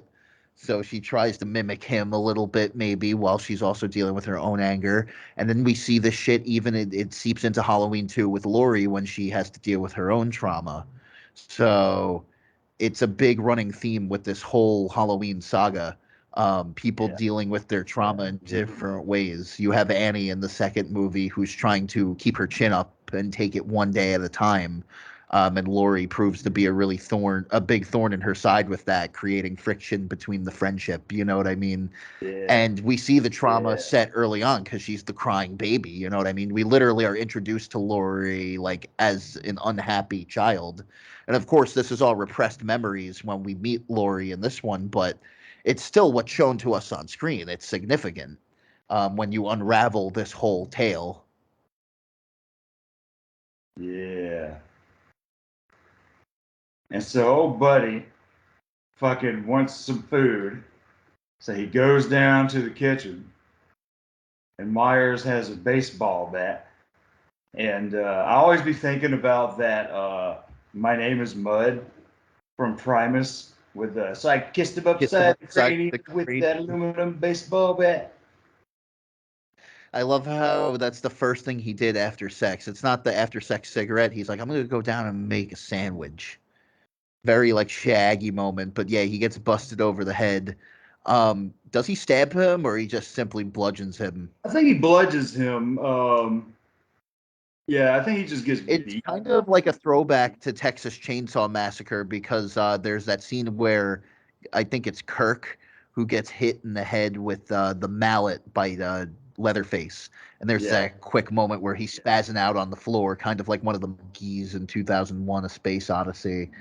Um, and they do that here. The boyfriend, we watch his feet kind of spaz on the floor a little bit before Michael beats the life out of him.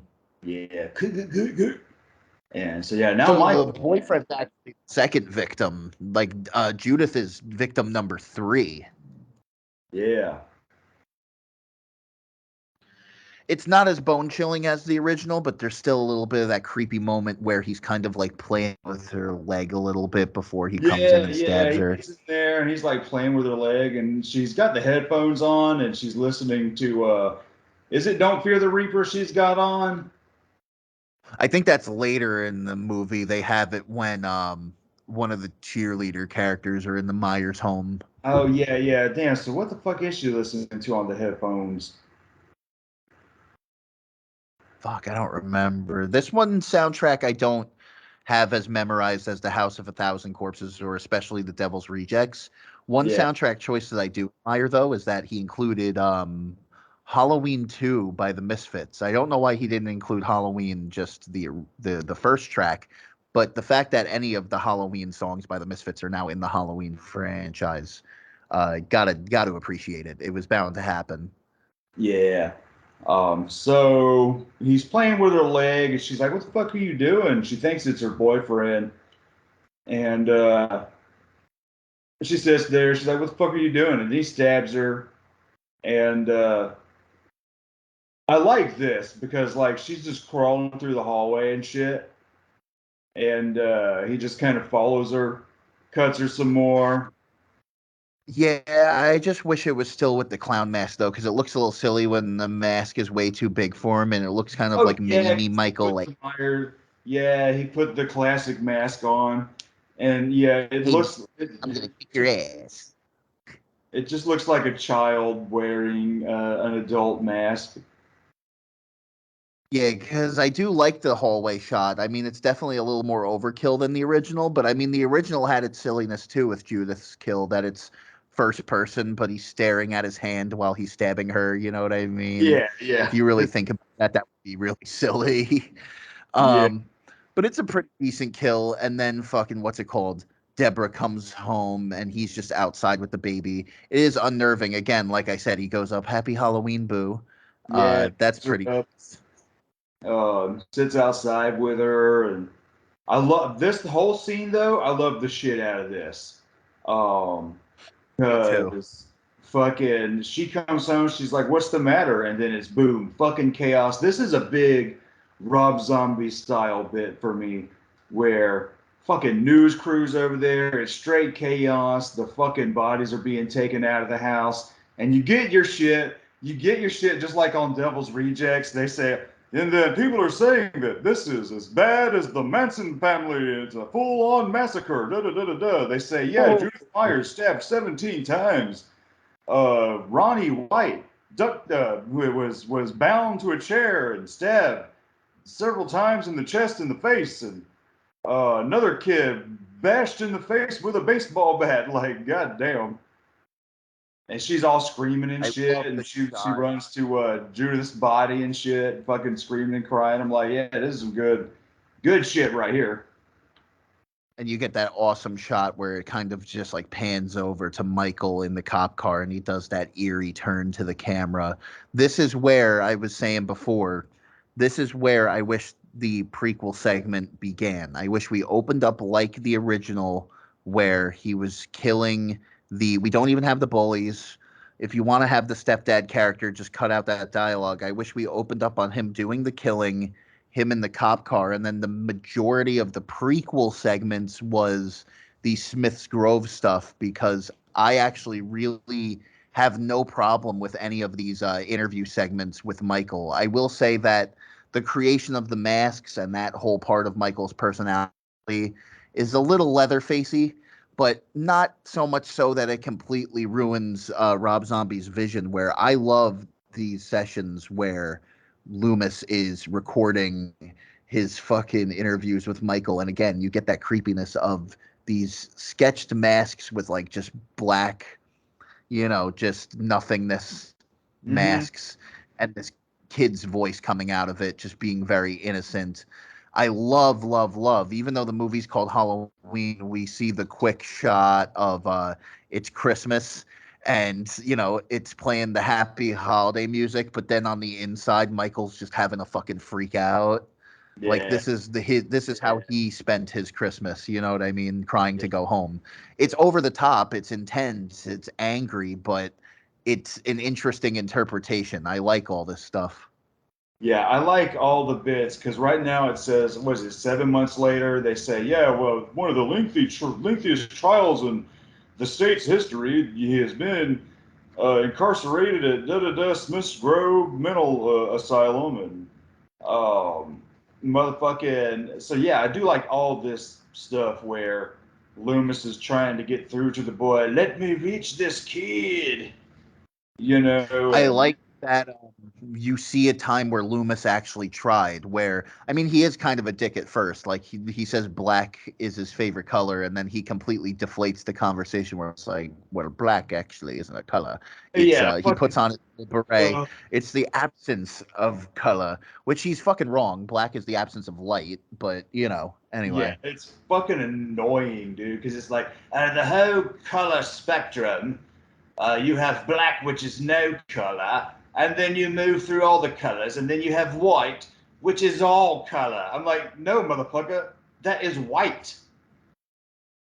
It fucking annoys me, dude. I'm It's like like, you're not an art major, you're a psychology major. Like, what stick to happens when that. you take all the different colors out of paint, and what happens when you put white in them? What the fuck happens? It makes that color less. Exactly. It reminds me of like something out of Don't Hug Me, I'm Scared, where it's like, let's arrange things into our favorite colors. And it's like red, blue, green. And then the narrator's like, green is not a creative color. It's like, fuck Yeah, you. You man. just like. Don't Hug Me, I'm Scared is phenomenal. Some of the But wildest Jesus. shit I've ever seen in my life. Oh my God, it's so disturbing. I like how But like it starts off, man. Like their first couple episodes, pretty tame, but like a little thing that's fucking crazy. But then by the end of that series, it's fucking batshit. oh my God, it's completely fucking almost something out of like a David Lynch movie. Fucking seriously, man. I love the weird, like, I don't even know what he is. The weird octopus guy who's red and always not having a good time. Every line delivery is super bland. He's like a weird Cthulhu creature, I think. Yeah, it's fucking wild, man. But yeah, so there's that, and then he's like, got his little masks and stuff, and just recording them, and then you get some scenes where Deborah Myers comes to visit. So I like that. Like she comes to visit every week, because she's trying to, she's trying to stay as normal as possible. But in There's the that deleted scene, really, huh? yeah. No, you first. In the deleted scenes, there's actually a lot more of these hospital scenes where Sherry shows up. Like she even gives Loomis a little Christmas gift during the Christmas portion. And then there's the bit where she's asking if she could take Michael to the zoo or something, so things can be slightly normal for him, and more conversation about trying to get it to where he could come outside. But there's one bit where Deborah Myers says, "You don't think he's a monster, do you?" And I'm like, "Bitch, what do you think? You saw what he did. This motherfucker is a monster." Yeah, and there's that one scene where it's in both cuts where he explains the masks like I like the masks. It hides my face, it hides my ugliness, and she hates hearing him say that she's like, I'd stop talking like that. You start to see him slip away a little bit more. And there's one deleted scene that's in the director's cut. It's not in the theatrical cut, but I wish it was in both versions where it's early in the Loomis interview sections where they bring Michael outside and Loomis really has a heart to heart with Michael where he's like, I really basically saying, I really do want to help you, but you need to open up to me. Like I Yeah, need to get something from you. really, Um, yeah, that the case. so you really do see the struggle. Like all this stuff is interesting to me because it's all the set dressing of the original John Carpenter Halloween. And it's exactly what we were talking about when we were going over the comments, where this is where Rob Zombie was really interested in the script. He wanted to make he wanted to make the entire movie this, basically. That's what it feels like. It definitely feels like this is the most of what he wanted to do. He did. It doesn't feel like he wanted to full on do any of the remake stuff. He wanted to end it like almost as a companion, like it could be a remake, but it could also be a companion piece to the original Halloween in a weird alternative way. Yeah, like let's say the movie ends with his escape.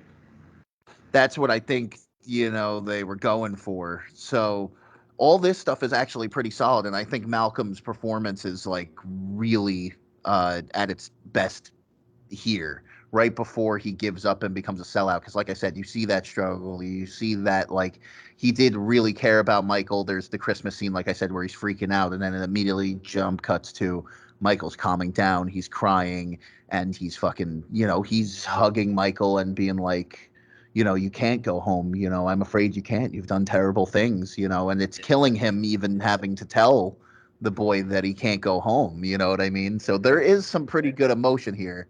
Yeah, because the Uh, kid even really he's blocked all that fucked up shit out and doesn't yeah, realize. there's that really unnerving moment where he asks, not Judith, he asks Deborah, how's everybody at home? And Yeah, she retorts that she's like everything is fine at home because it's really just her and that baby now, Yeah. and fucking what's it called too? Damn, man. This is another thing too when people complain about the gratuitousness of like Rob Zombie casting his wife. Like they say that he only really does it for sexual reasons. Yeah, that's why he filmed her like grieving over home footage of her dead family because that's like Yeah. really hot, you Yeah, know. it annoys me, man, because she's actually a really good actor, and she's there to do what he needs her to damn do, man, and she's all fucking gung ho about the damn shit. Like, who cares? Who cares? Guess what? Exactly. There's a million other filmmakers out there. Why is it a problem? This is the only one doing this. Why is it a problem? Exactly. If It's such a weird it's a weird like target that people place on Rob Zombie specifically. But this scene's awesome. She's popping pills. You know, she ultimately ends up taking her own life because she Yeah, can't she's handle the watching stress. old footage. She's watching old family footage, and it just gives you this whole vibe that, like, yeah, she's gonna kill herself, and she just kind of wants to remember what shit was like before everything went down. Like, And she the wants. reason why she ultimately decides to kill herself is because there's that one eerie scene where they're walking outside and she's Yeah, just not even like getting anything out of Michael. He's like, just please. I love Dave Fairch's performance as Michael here, where he's just please put my mask back on. You know, like he's really slipping away from humanity and becoming that shape. That's pretty solid. And then what's it called? There's one moment that was shortened for the theatrical cut, which I kind of prefer, where you have Sybil Danning show up as this really bitchy nurse. Uh, yeah, this is what drives this is what drives Deborah to fucking kill herself because she just got done visiting Michael. Loomis and her are leaving, which you're even starting to see that Loomis is starting to not give a shit because Michael is keeping the masks on. He's not saying anything. And Loomis is just sitting there drinking his tea like nothing's wrong because he's just gotten so used to Michael being like this, where Deborah's not handling it. But they get up and leave, and the nurse comes in to watch Michael. And in the theatrical cut, she just looks at the fucking picture that Deborah leaves for Michael and goes, "Cute baby," and then it cuts to him stabbing her, which is wow, pretty that's scary because again, no, I kind of dig that because again, it's like Michael's now beyond saving. Like he's just kill. You're starting to see now that he's just killing now for the sake of killing. But in the director's cut, they make her more antagonistic, where she goes, "Cute baby, couldn't be related to you." And so now it gives Michael more of a reason where it's like, why would you say that to yeah. somebody Why would who's you a say that to murderer? this fucking kid that just killed his fucking family? And how did you get hired here with like a bedside manner, if you will, like that? You know, like just like is that's how you're gonna talk to all the mentally ill guys? Like, even too, like, Dr. Loomis even mentions they should try shock therapy, which is another weird thing because, like, in the 90s, weren't they done with that kind of shit in mental hospitals? Again, it's more of those Rob Zombieisms where it's almost like how we've been talking about with the news reports that they're very over embellished. Oh, most grisly fucking. It's like, oh, maybe we should try shock therapy. Like it's just Yeah, because, extreme like, even stuff. too, in the deleted scenes, there is a bit where she's leaving Deborah's leaving the mental institution, and she's hounded by some reporters. Do you think your son is the devil? Do you think your son is the devil? Da, da, da, da. And then motherfucking Danny Trejo comes to the rescue to shoo them guys all off and shit. And then it cuts to the Yeah. reporter talking to the camera like, we still don't know why Michael Myers did this, da da da da da. My name is this and this, channel whatever news. Like I said, I My love name is how Step Zombie loves himself. to just give his news reporters names and sign offs and shit. My name is Brent Musburger, coming to you. Like I don't know, but yeah. So Deborah eventually goes home and shoots herself. Boom! And then baby crying. That fucking Yeah, that baby. was a pretty powerful part. I liked that cut. And then this is where now we get the deterioration of Loomis and Michael's relationship, and I loved, like, over the years, Michael just becomes a brick shit house. Before this, they established Danny Trejo. Again, we mentioned he's the nicest guy in there. He has a great heart-to-heart moment with Michael where he's like, "You can't let the walls get you down. I've had time in Your prison." head, Like, man. You won't have any walls in your head. I know. I've been in walls before.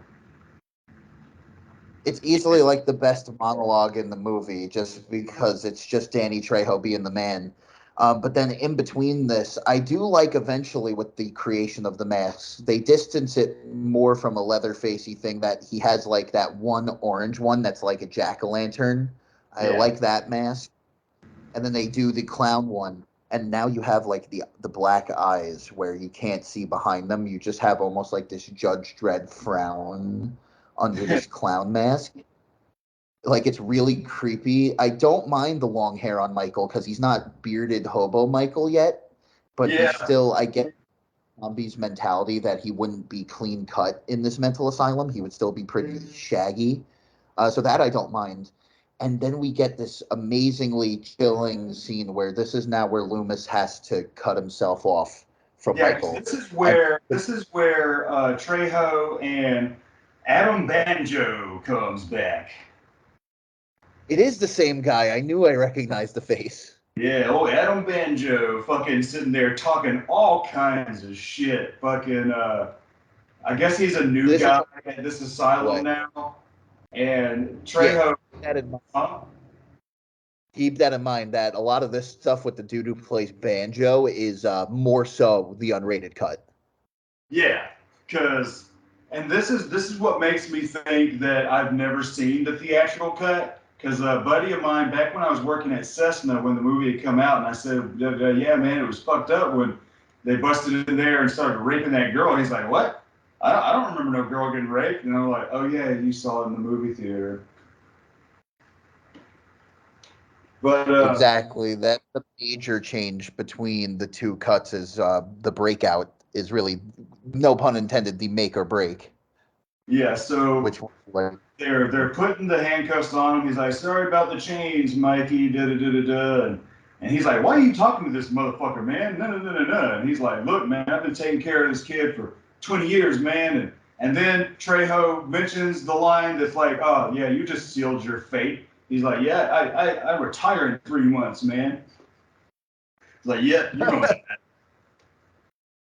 yeah, exactly. And it's one of those more zombie-esque scenes where they allow the guy who plays Banjo to have more sides where he's threatening Michael, like he's saying he's gonna kick his ass and like fucking come in the middle of the night and tear down all the masks. Yeah, I'm gonna come in here. I'm gonna fuck this room up, man. How about that? Like, bro, do you know this motherfucker is like 7 feet tall and as wide as an ox, motherfucker. This is a buffalo, and you are an ant. Like, I don't know what they're feeding him at Smith's Grove, but like he grew like a He's eating skyscraper. vegetables.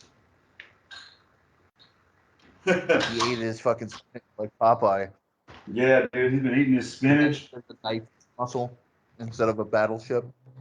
Cause it's like this little damn kid, man, done fucking grew 15 years. 15 years, and But this then motherfucker is a goddamn wall. they have that scene with Malcolm, and he goes on this chilling monologue where he, since 15 years had passed, he's like, you know, he's gone through wives, like he's been divorced. But all Yeah, he this time, says that was. Michael's been through. He says that's half as Yeah, long as my marriage. yeah. And he goes, in a way, Michael, you've become like my best friend. And then he has like a heart to heart moment. He chuckles to himself and he's like, goes to show how fucked up my life is. And I like that. Like he finally, like he really has just given up where he's like, dude, look at me. Like I'm a flawed human being too. Like I can't help you, dude. He's like, Yeah. I've spent so much time on you that I've neglected my own life. But then it goes to show that kind of guilt angle because even after telling Michael this, he goes and sells his book and makes a buck off of his story. And I like that little look. you have him with his hands in his pockets in his fucking trench coat as he's leaving Smith's Grove for what he thinks is the last time, and he gives like that one final look back. Yeah. You know, His it's pretty chilling. backwards staring I up love at the window. it. It's a very like series finale kind of ending for him. Right, and then in the next series, it's gonna be like last time on the Halloween, Michael, I can't talk to you anymore.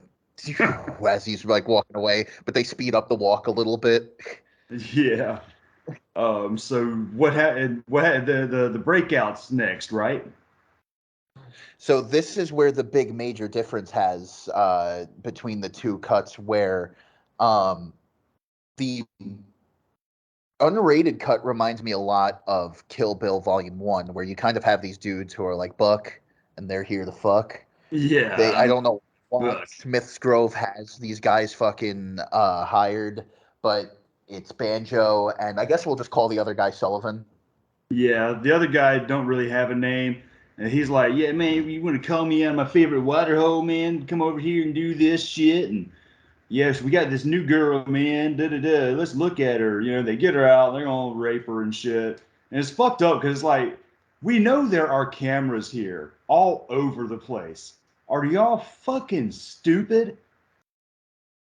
Yeah, So they, exactly. It is really unnecessary. It's not even the fact that it's like I'm being a prude and it's like, I get that it's a horror movie and you want horrifying things in it, but it's kind of like what I was arguing with the cut between the nurse insulting Michael versus not insulting Michael is like now you're giving Michael kind of a reason to attack these guys. Like it's less of like now an evil force of killing. Like, and these guys actually like again, he threatened Michael a scene before, and now it's like they're just doing shit. They're tickling the dragon's tail. You know what I mean? It's like they kind yeah, of get what they deserve. because then his dumbass is like, "Oh man, I got a great idea. Let's fuck this chick in Michael's room." They bust in Yeah, there, and they're to pick. Out of all the rooms to pick, they're like, let's go. He literally fucks up the room. yeah, fucks up the room. They're putting the mask on. Dude's raping the chick. Uh, and yeah, Michael is like, fuck this, man, and fucking just kills the shit out of the guy. Then the other guy comes out and fucking he kills the shit out of that dude. And Like, so in deservingly so. exactly. So it does kind of detract from like the threat of Michael. It's kind of like how I feel what they did with Jason and Freddy versus Jason, that they kind of made him the de facto good guy. Like he's not a good guy, but they try to make him sympathetic. So there is a clear like cut and dry like winner versus loser kind of Yeah. thing. Here, like Michael, they want you to make him sympathetic in a weird sense. They're kind of trying to do a Devil's Rejects thing with him. So it's kind of again the environment around him allowing Michael to unleash this kind of anger and fury out on this people. And the anger is palpable. I do like that sense in the cinematography, the music. The shaky cam is a little annoying sometimes, but it's all a pretty good vibe. In the theatrical cut, this is where you mentioned the deleted scene with Bill Moseley.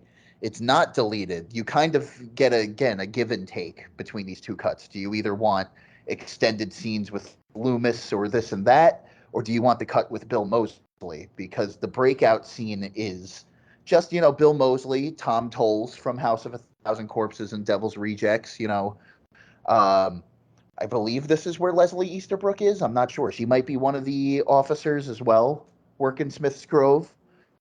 They're all just fucking chilling out, talking about who their next transfer is going to be. And it's like, oh, Michael Myers.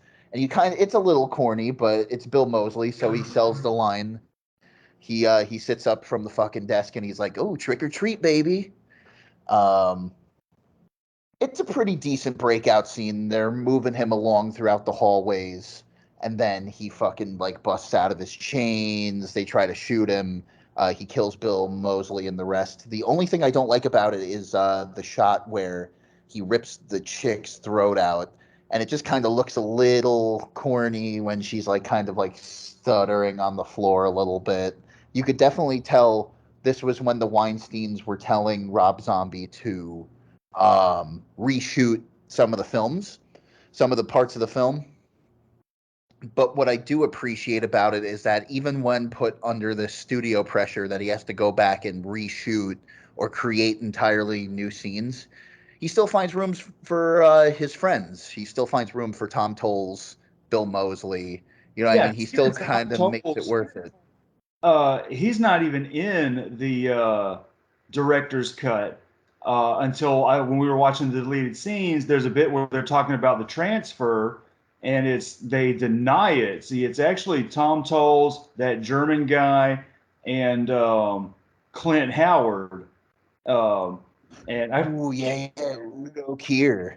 Yeah, Udo Kier, and I keep forgetting that they're in this because like they have very minimal scenes anyway. But any scene you saw with Udo and Clint, uh, fucking Tom Tolles isn't there. But Tom Tolles is in the deleted scene where they have a whole bit where they're talking about doing a transfer, and Udo denies it in the deleted scenes. And then there's another bit of the deleted scene during the breakout where Michael he fucking he lets all the inmates out of their rooms, and they all just kind of wander the halls. Which that is an element that was in the original Halloween that was cut out of this remake, where when Loomis and the nurse are rolling up on Smith's Grove in the original 70s one, there was a breakout, and the mental patients were just like roaming about the fields aimlessly, which created a pretty haunting visual. So that was him adding that aspect into the remake. But I do kind of see why it got the cutting room floor. I mean, kind of not really though, because after he breaks out, either way, with the unrated cut or the director's cut, you never really see how he leaves. Rob And I Zombie like the didn't whole like. scene. I like the whole Mhm. scene because it's like it's straight chaos, man. Fucking the alarms going off. Whoop, whoop. Fucking, that is a good ass fucking bit. Assault on Precinct 13. And you want to know the reason why Udo Kier and Tom Tolles were there in the first place, probably, or vice What versa.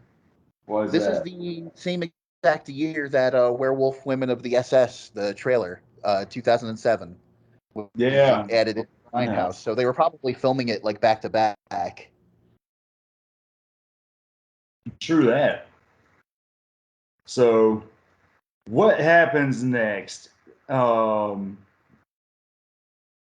does it go straight to Ken Foray, or does it go straight to the Strode house? Or no, does it go to Dr. Loomis? In the director's cut, he's woken up in the middle of the night by a phone call saying that Michael Myers has escaped.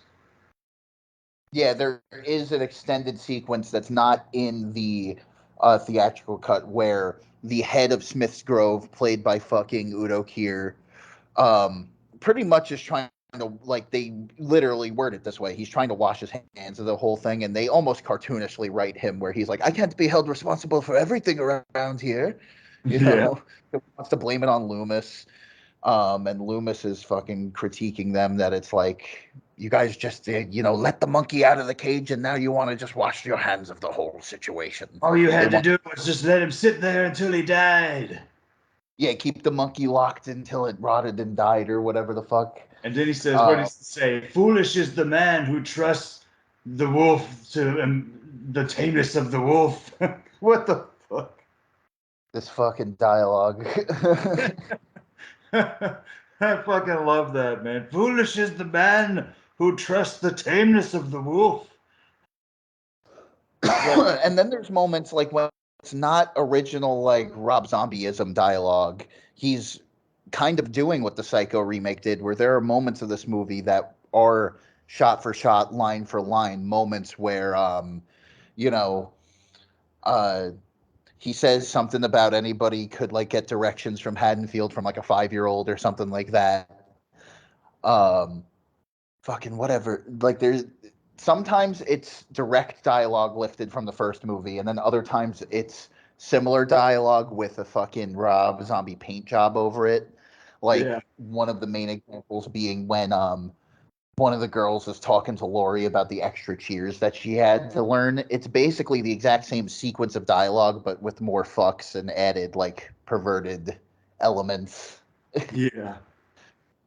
But either way, Rob Zombie didn't like the idea of Michael Myers driving a car. In the original, he steals the car from Loomis and drives all the way to Haddonfield.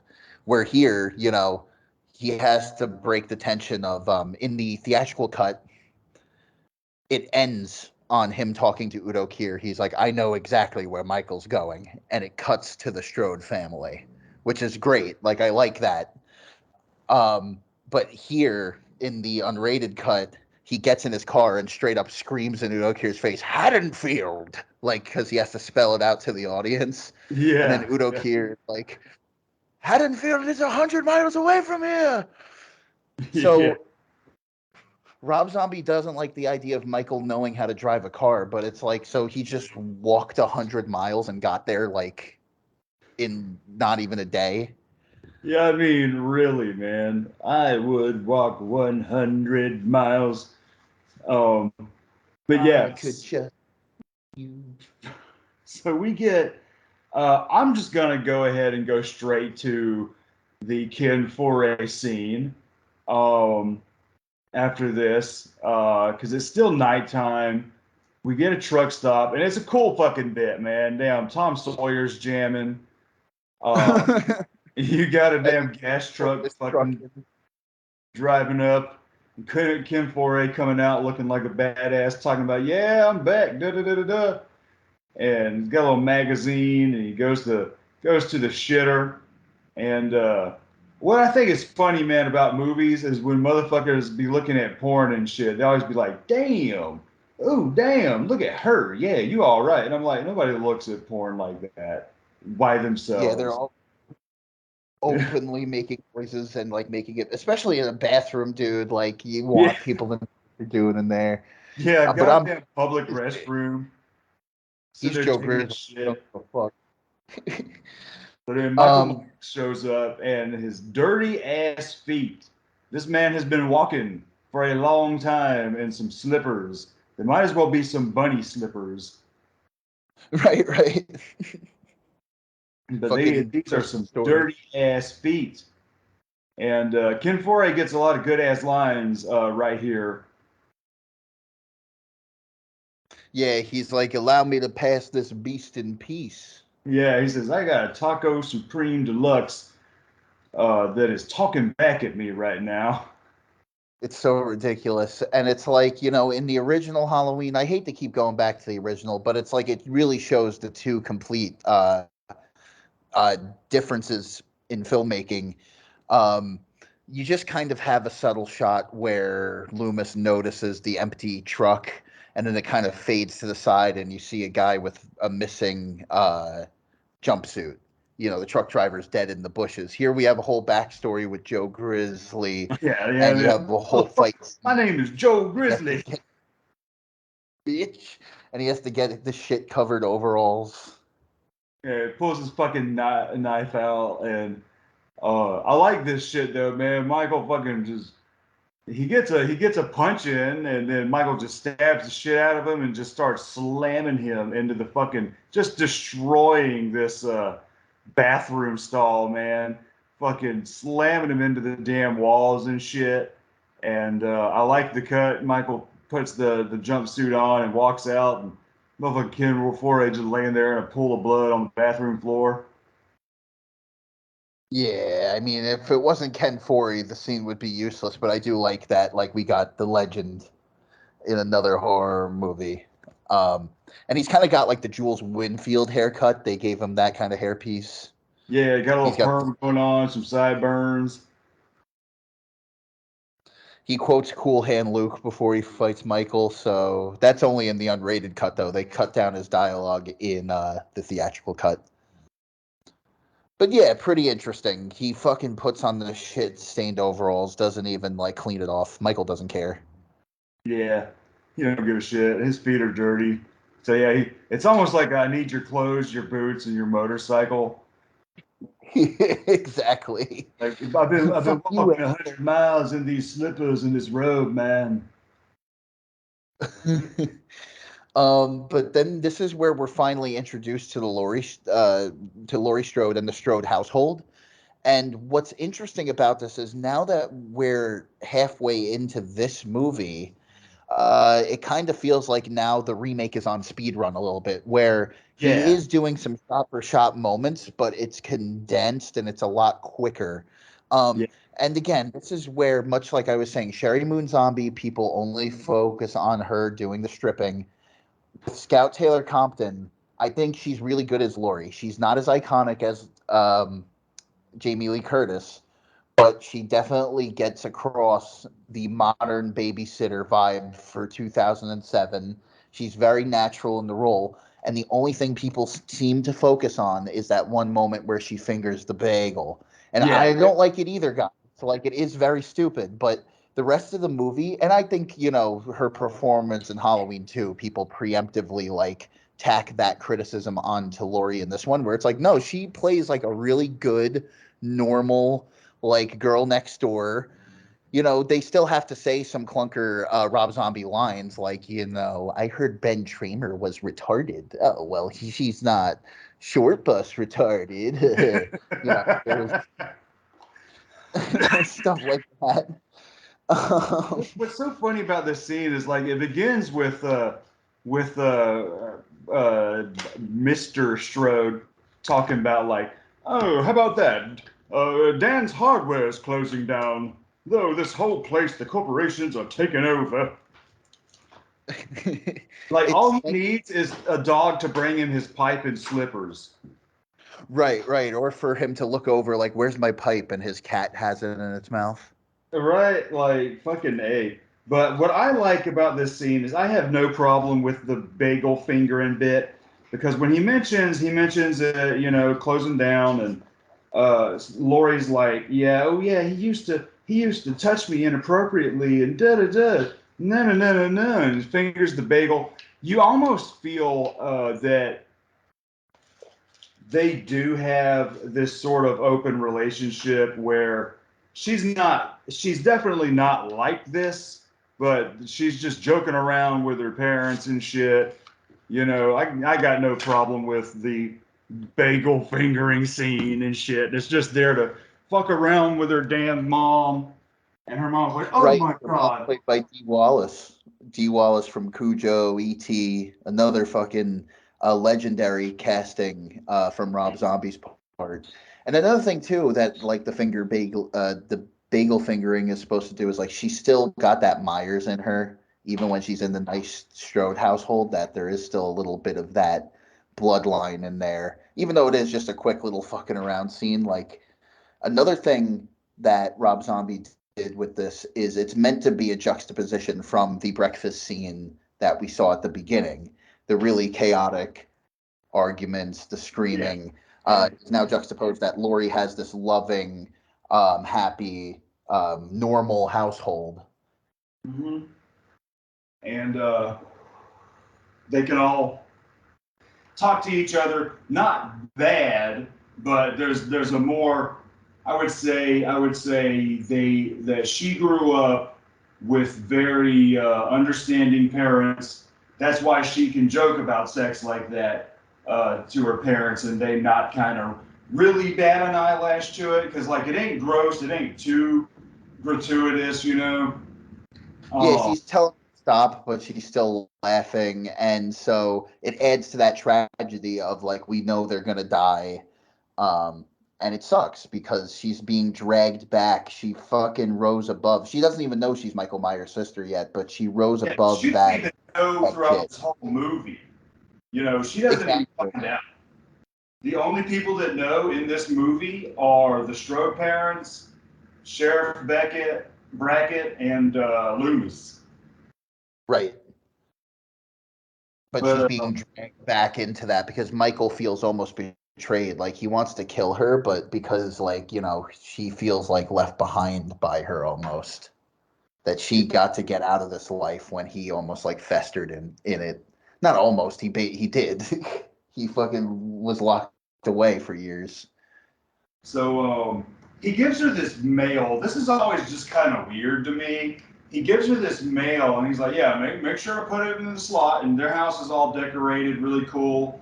And she's leaving for school, and then like the dad makes this comment, like, "Hey, could you put some arms on Mr. Skeleton?"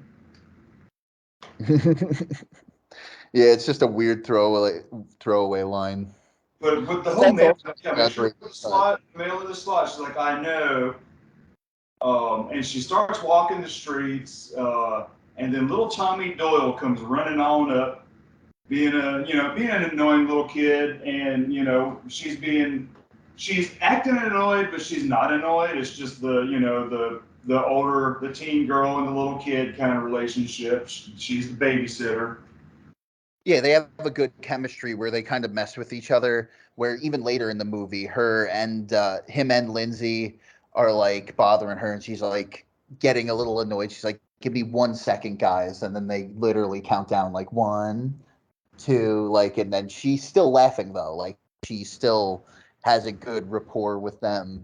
So I love the chemistry between them because the kid actors aren't bad either. They get a lot of funny lines, The especially kid in the that unrated cut. plays the kid that plays Tommy Doyle grew up to be the guy that played the one kid on the Santa Clarita Diet on Netflix. Oh, okay. And he plays another weird Righteous Gemstones connection to Rob Zombie.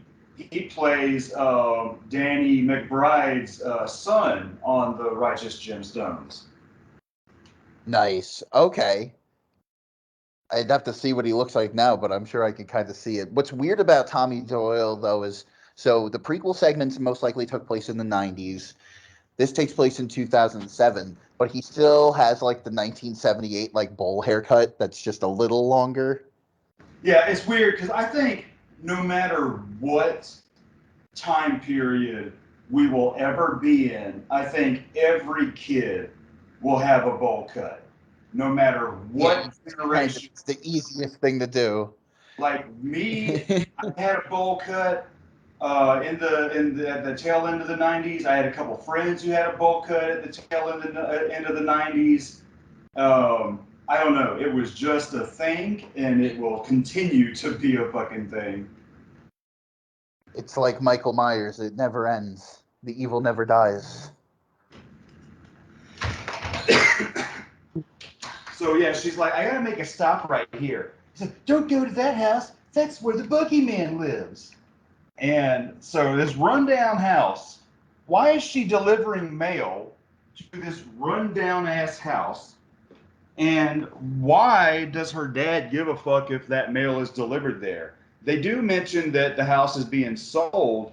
So is Mr. Strode a real estate agent? That's never unless I missed something, I guess it's not really clear. Yeah, I guess it's not really. Like, who lives at that house to be getting that mail? Because at this point, Michael Myers has gone back to the house, and what I love is, all right, he busts the floors open to get his that mask and a knife. So my question is, after he killed his sister, did he pull the floorboards up and hide the mask and the knife and then like nail it all back down? Like, what could you imagine the little kid, little baby Myers fucking ripping up the floorboards and then like, I'm gonna hide this mask here for later. Right, like, or even thinking about it like that. Yeah, it's so weird. Like, but he rips the boards out, finds the old mask, and I'm not gonna lie, I like this version of the mask, the decayed, just old, dry rotted, beat up version of the mask is really cool. I do really like the look of Michael in this one. I mean, realistically, the mask wouldn't have survived, but for this movie's logic, like it aged, it looks nice and tattered. It works with the jumpsuit. He's tall, but he's not like a lumbering Jason type. Like he still has a quiet sort of mystique to him. And then even Tyler Mane, like there are moments where you see his eyes through the mask, but he adds kind of like a shifty, like wide-eyed, like craziness to Michael's. Like you could almost kind of like see what he's thinking in a way, or wonder what he's thinking when you get those close-ups. Yeah. Again, I like just watching all the behind the scenes on this one where you see the concept art of like they wanted to make him like this tall, kind of lanky Michael, but not necessarily stocky, you know? Yeah. I don't know how you would describe him. Tyler Mane is a very specific body type, but he works in this. The hair is pretty ratty. I like especially by the end of the movie where the hair starts sticking up Yeah, when he's on like the he's not wearing a mask and the hair's all in his face. Like I know Tyler Mane was a wrestler, but it's like he looks like a wrestler. You know what I mean? Like the hair in his face. I'm just waiting for him to take a sip of water and spit it up in the air. while Motorhead plays. Like he looks like fucking Kane. That's Early, exactly what I was thinking. He looks like original Kane when he's wearing the masks. yeah, fucking looks like original Kane, man. I'm expecting for that Typo Negative song that they did for Kane to start playing, Do, and do, do, do. waiting for Paul Bear to show up. Right, with his little urn. Fucking A. But yeah, so she walks up there and he's standing behind the door and she's like dropping the mail in there and she's pretending that somebody's pulling her arm. She's like, oh my, they won't let go, they won't let go. And then they walk away. She's like, yeah, I was just joking. And so walking back to school, does she bump into Danielle Harris here? Yeah, this is where we're introduced to the cheerleader characters and all of Laurie's best friends. And it's kind of a repeat of, again, like I said, the dialogue from the first original John Carpenter one, just modernized. They curse a little bit more. They don't say totally as much. And instead of Michael driving and spying on them, we get shots of him just like, it is weird that he's, it's something about the lighting because in the original he was out in broad daylight as well, but he does just look very just out in the open. In the original, he kind of like blended in the background a little bit when he's just standing there, but like they're like it's even in the movie. They're like, "I see you. My dad's the fucking sheriff. Like, get away." Yeah. Could we take a piss break real quick? Yeah, let's take a piss break. All right, we'll be right back. All right, y'all, we're back. This is a long one. Yeah, there's a lot to talk about because again, we're talking about two movies basically. Yeah, two movies, and there's a lot to have, to compare it to and shit. Exactly. The whole franchise beforehand, other slasher movies. And then if we're talking about Rob Zombie, his Halloween saga as a whole, Halloween's 1 and 2, there's director's cuts and theatrical cuts for both. So it's like 4 movies. Yeah. So, It's Star Wars. Fuck Devil's Rejects being like Star Wars. This is the real Rob Zombie saga about family. so After this, because they were introduced to Sheriff Brackett, who's played by Brad Dourif, and I love how we got Chucky in a Michael movie. yeah. They gave him a big old Rob Zombie mustache, which I kind of dig. They really fucking play it up in the next movie because he has the long hair to accompany it in Halloween 2. But here he has the awesome hat, the sunglasses. Definitely weird for an Illinois cop, but for a Rob Zombie universe character, he's pretty sick. Yeah. So, is this where we get that awesome graveyard scene? Yeah, we get Sid Haig's cameo where the dialogue is pretty much the same, just not as like suspenseful. Where in the original Halloween, he's telling the whole story about the fucked up shit that happened. Like, oh, this whole reminds me of, and he goes on about it. And then right before he gets to the end of the story, Loomis cuts him off. Here it's a lot more faster paced, and there's a lot more just screaming and cursing because you got Sid Haig like these fucking kids when they noticed that Judith's gravestone was taken. Yeah, and there's a dead animal on a cross or some shit, and I gotta clean this Which is shit up. But I do like which the is kind of line like where, massacre. They make art out of the dead bodies and stuff. But they already established that Michael likes killing animals, and even in the original Halloween, he ate a dog. So killing animals was always part of Michael's MO. And it is nice to see Sid Haig. It's a short part, but Rob Zombie wanted to keep giving him roles, and it's a cool little cameo. yeah, and I love the line where he's like, Sid Haig don't know that this is Dr. Loomis, and he's like, yeah, I think it's something about that damn doctor that used to fuck with him, wrote a damn book, man, and he's like, yeah, I read it, it's a masterpiece. Yeah. That was a little detail I picked up on too. It was pretty nice. But in the unrated cut, there's a weird like Kevin Smith sort of Clerks cut where randomly, I know it's supposed to establish that now it's Halloween night, but in the theatrical cut, the gravestone is taken. Loomis knows who did it. He runs off, and it just cuts to the next scene. Yeah, he's like, In the unrated cut, graves, this is. in the unrated cut, we get a text that says "trick or treat," which is kind of Yeah, like the chapters in Clerk reminded me of. yeah, like just random ass like, and they don't ever do this again, before or after. But we do get the little scene of them in class, kind of talking, and then we see Lori looking out the window and seeing Michael standing there staring at the school and shit. Mm-hmm. All that pretty faithful to the original, pretty shot for shot. Michael's just a lot more taller and looming in this one, and the Yeah, mask looks a little more brighter, despite being aged. But he's a lot more standout in these versions. yeah. What I like about the Halloween segments is that Tommy Doyle is dressed up as the Crimson Ghost, or more famously, he's basically dressed as the Misfits logo, which is pretty sick. Yeah. But yeah, so at this little scene, they're talking about how when you're babysitting, I know we're supposed to babysit at the same time, but can you take my sister so I can fuck my boyfriend?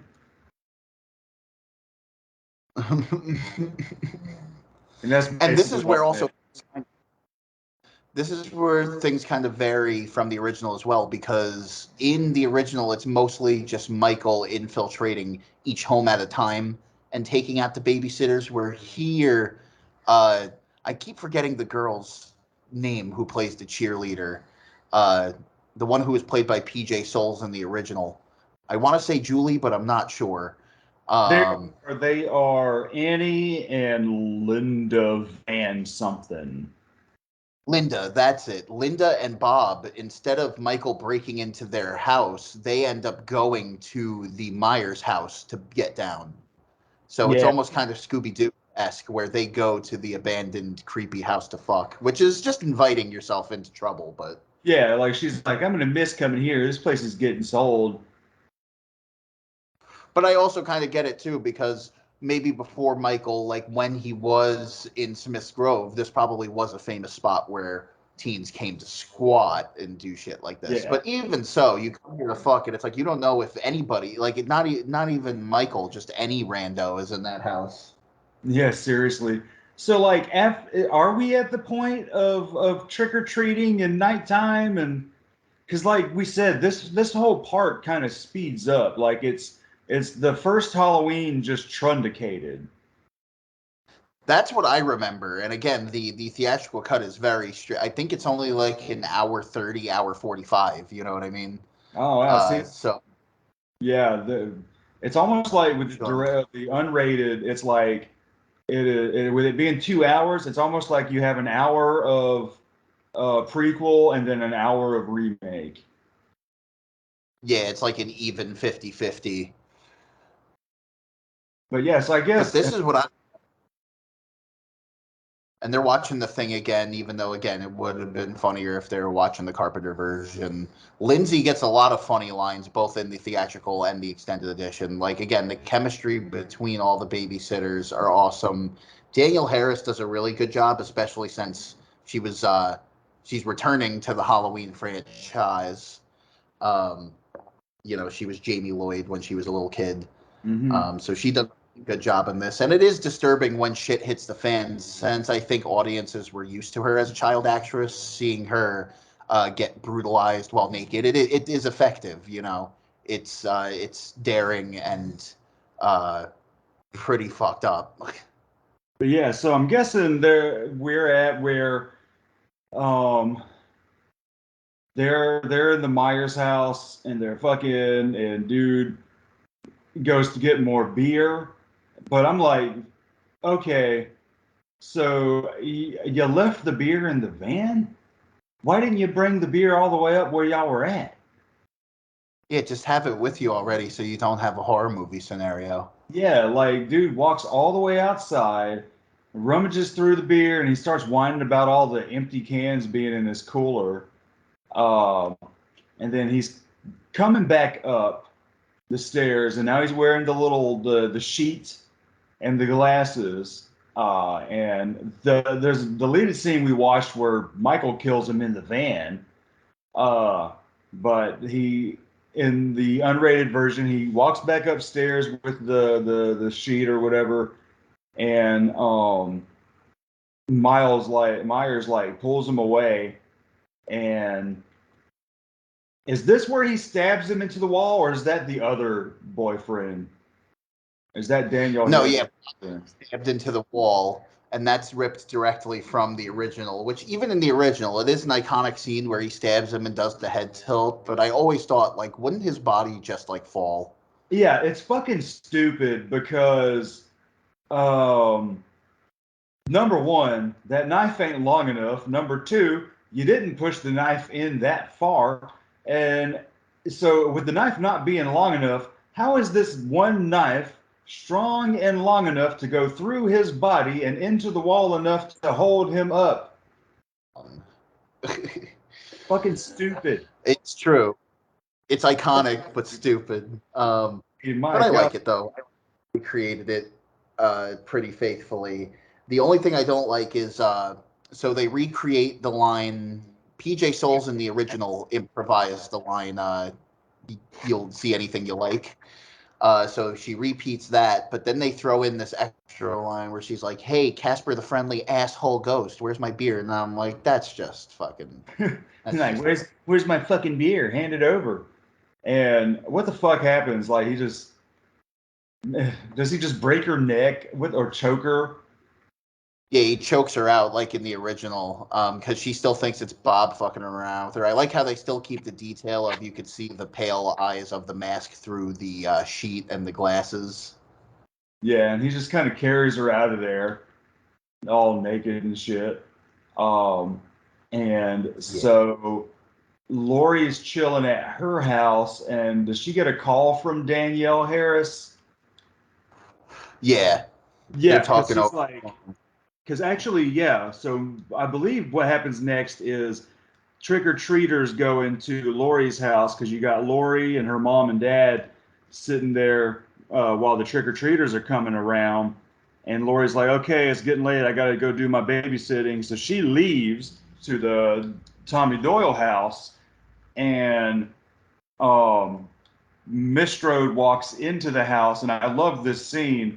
Miss Strode walks into the house, and she's talking about, yeah, da da da. We need to talk about this vacation we're gonna have. And he's like, oh man, vacation. Let's just stay home. And he's just standing out there, ain't shit going on. You're just hearing the atmosphere outside, crickets and shit, and then boom, got his ass. Fucking just cut him in the face, and then he grabs him and walks in the house. I'm like, damn, that's a great fucking like that's an actual like good fucking jump scare. Like I jump every time it fucking happens. Yeah, the death of the Strode family is one of the more brutal parts of the movie, and where Michael really shines as a threatening force. Yeah, it comes Um, up in there, in, man. in, and it's like you said, this is where they start incorporating more of the Carpenter score in like a good way, where they have the dun dun dun and like the more subtle. It's mixed a little differently though. In the original, since it's a lower budget and also because it's a more subtle score, Carpenter always likes to see his scores as wallpaper. He doesn't want to knee jerk an emotional reaction out of you. he wants it just kind of to set the scene. So in that original Halloween, the music is pitched or mixed very low. It's just kind of there, much like Michael. It's just kind of it's loud at some moments with some of the sound effects, but for the most part, the mix is very low. Here, Rob Zombie's very intense in your face, so it's mixed very loudly. But it's also because it has to be heard above all the screaming and the loud noise. Yeah, so what the fuck? Oh, That damn fucking batteries. yeah, the smoke alarm just beeped. Right as we're Uh-huh. I said right as we're talking about jump scares, the smoke alarm Yeah. goes off. So A goddamn little fake out. so yeah, he's beating the shit out of her, man. Throws her in all that glass. And I like that fucking like he grabs her fucking hair and like you just see all this glass and shit in her face. Yeah, And that's pretty then, sick. And I like when Michael is showing her the picture of Laurie and she's like, no, no, like yeah. he's like, where is she? My baby. He's like Batman. Like, where is she? Where the hell is this girl? Here's another question though. Number one, how did Michael Myers know where to find her? Because they never left Haddonfield. Michael grew up in Haddonfield. And how did he know that that was her? How did he know to go to the Strode house? How did he know Strode, Laurie Strode, was Angel Myers? White Horse. I guess so. White Horse, Travis. It's a whole family connection thing because we'll get into that next podcast. There's prequels to the prequel. Man, you ain't lying. Like fucking retcon and shit, adding shit. Right. Retcons and recastings because fucking the kid who played Michael was already all grown up, so they had to get another blonde-haired kid who looks nothing like him. Yeah. So yeah, now Laurie is at the house with Tommy, and they're watching they're watching Thing from Another World again, and that's when Danielle calls her saying, "Yeah, we're gonna go, I'm gonna go fuck my boyfriend, so let's take Lindsay over there." So he takes the little girl over there, and like you were saying, she has some really good funny lines during this bit. I do wish that there was more with Tommy Doyle, Lindsay, and Laurie had just hanging out. There's a one scene with the "Oh no, you didn't," "Oh Yeah, no, you didn't," and it's just kid actors are very easy targets for critics. And when you get a really good one, or even like a really decent one, like you got to give it up to them because it's some really good shit. yeah. Both of them are pretty good. To get genuine laughs out of me, like multiple times, you know what I mean? And it goes to show with Rob Zombie's writing and directing skills as well, like to make those kids feel really comfortable on a horror movie set and stuff like that, having them have a good time. Even fucking Scout Taylor Compton, who plays Laurie, it's, you know, she turned 18 on the set of this movie, I believe, or at least she had a birthday on the set of this movie and she was still really young. She said in interviews that like she was really gullible back then, and Rob Zombie played a prank on her where they presented her a cake and it had those candles on it that don't blow out. And she's sitting there like almost going like red in the face, like what's happening? Like why isn't it going? And they're all just trying to hold back laughter until Rob finally goes like, oh yeah, they don't go out. Hell no. So that's a fun little behind the scenes story from this. But yeah, so though it feeds into my point with the chemistry between all three of them is that they were all really young actors, even Laurie, like on the set, and it was a great opportunity for all of them. I made a note. Looking this up, Danielle Harris was 20 when this movie came out, so she wasn't even that much older than Scout. Yeah, and they became like really close friends like from the shooting of this movie. Like at first, um, Danielle was telling the story that like they kind of kept distance from each other for a little bit, but Scout just really wanted like Danielle Harris to like her, and so she kept trying to do stuff to like get her attention and stuff like that. And then eventually, especially going into Halloween 2, when they had to do more of the intense like fighting stuff between them, like ironically enough, that's like where their friendship really bonded though, because they were doing a lot of character work together, just on the nature of the friendship between Annie and Laurie. So now they're like at horror cons together all the time. I've watched a lot of great interviews with both of them together. Um, Scout Taylor Compton was recently cast in the Texas Chainsaw Massacre video game. She Yeah, we plays had one. that, and then the girl that plays Linda also is in that game. Yeah, which she was also Linda was also in fucking the Friday the 13th game, and they gave her character name Jenny Myers. Yeah. So it seems like the people at Gun Media are very big fans of the Rob Zombie IP. So during all this, we got Sheriff Brackett kind of hanging out with Loomis, and a lot of that shit just escapes me. I remember Brackett saying like, "Yeah, I've read I have your book or something." And he doesn't want Loomis roaming around this town because he feels like he's just going to sensationalize us all again. Monsters sell books. I like that. It's a little cliche, but it is something that I could see a cop, somebody who's not in the psychology field, like somebody who just knows the headlines, the stories, and that's it. Like, and then you get this guy who's talking about pure evil. These Evil you is in gotta the city. Evil is exactly. here. It's pretty Yeah, reasonable if for people you to like blow shit it on that out. line in Halloween Ends with the evil dies tonight. And I'm like, motherfucker, why are y'all shitting on this? They have had hokey ass lines like this since the beginning of the franchise. Well, my argument is that most of the hokey lines came from Loomis and they were delivered good. And the thing about Evil Dies Tonight is like everybody was saying it in that movie to where it became kind of like annoying. Like it almost Really? lost me. I hadn't seen it yet. I just know that people bitch about that particular line. It becomes almost like a Make America Great Again, where it's like a mob of people are Oh, chanting like Evil Dies Tonight. It's supposed to be like a symbolism on like joint psychosis. You know what I mean? It's really weird. Halloween Kills mass is hysteria. yeah, it's meant to be like the mass hysteria, Michael. Cool idea, but really rough execution.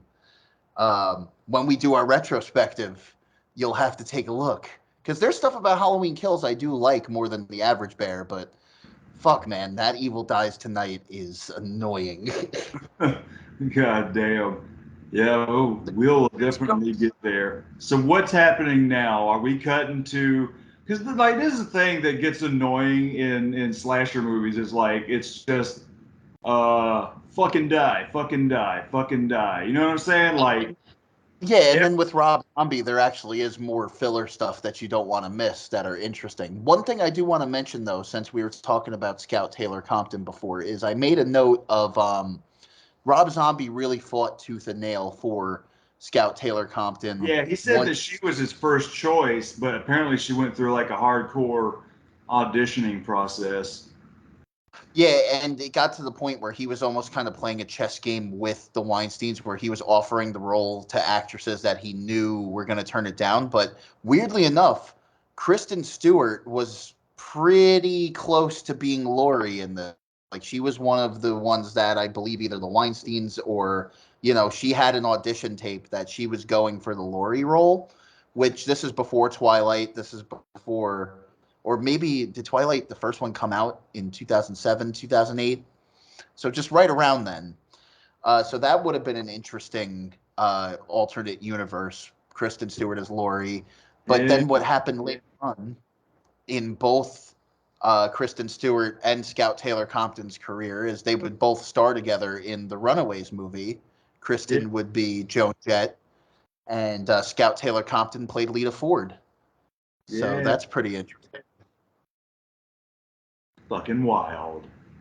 It's pretty wild too that like Lita Ford and Scout Taylor Compton like go around to like horror cons together. Like they also became pretty good friends. Where they I've seen a couple of posts with them like traveling together at different cons. So that's pretty rad. But yeah, so that's what this movie is doing is fucking die, fucking die. That's gonna But be Rob Zombie's next album name. Fucking die. yeah, What, so now we got what we was the got Slip, like Eat Shit Kill or something? huh? What was the Slipknot album? It was like Eat Shit Breed or something like that. Eat shit, mate, or eat, kill, mate, repeat, or some shit. That Yeah, very that's gonna one be that like like Rob Zombie's next album. if you want that first album, be ready to shell like $300.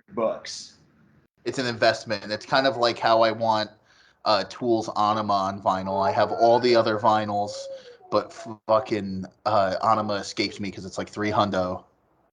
Yeah, man. Um, so Printed. There's no reprints. But moving on, we're going into the film. It is true though that we're kind of at the repeat segment where Rob Zombie's done giving you original stuff. yeah, He's just like this is like where like the movie kind of just gets boring for me at this point because I'm like, all right, we're in full blown remake with like just slight alterations. Like her and her little boyfriend, Danielle Harris and her boyfriend, are there and they're fucking around and so, but yeah, one thing I did want to say, we mentioned Danielle Harris. She played the one girl on Roseanne for a couple episodes back in the day. Well, they brought her back on the abortion that is the Connors, and they had her come back for a few episodes and actually like be cool with Darlene. They're going out and hanging out and shit. But then she like randomly dies of some fucking disease and fucking leaves tickets to Hawaii for Darlene. So I'm like, okay, you motherfuckers brought back a classic character from Danielle Harris just so she could die and Darlene gets a free trip to Hawaii. you get a vacation out of death. Yeah, Like it's like a fucking that's what y'all oh. did with this. Yeah, the Connors is a fucking abortion. Um, but yeah, With so this yeah, they're in there fucking.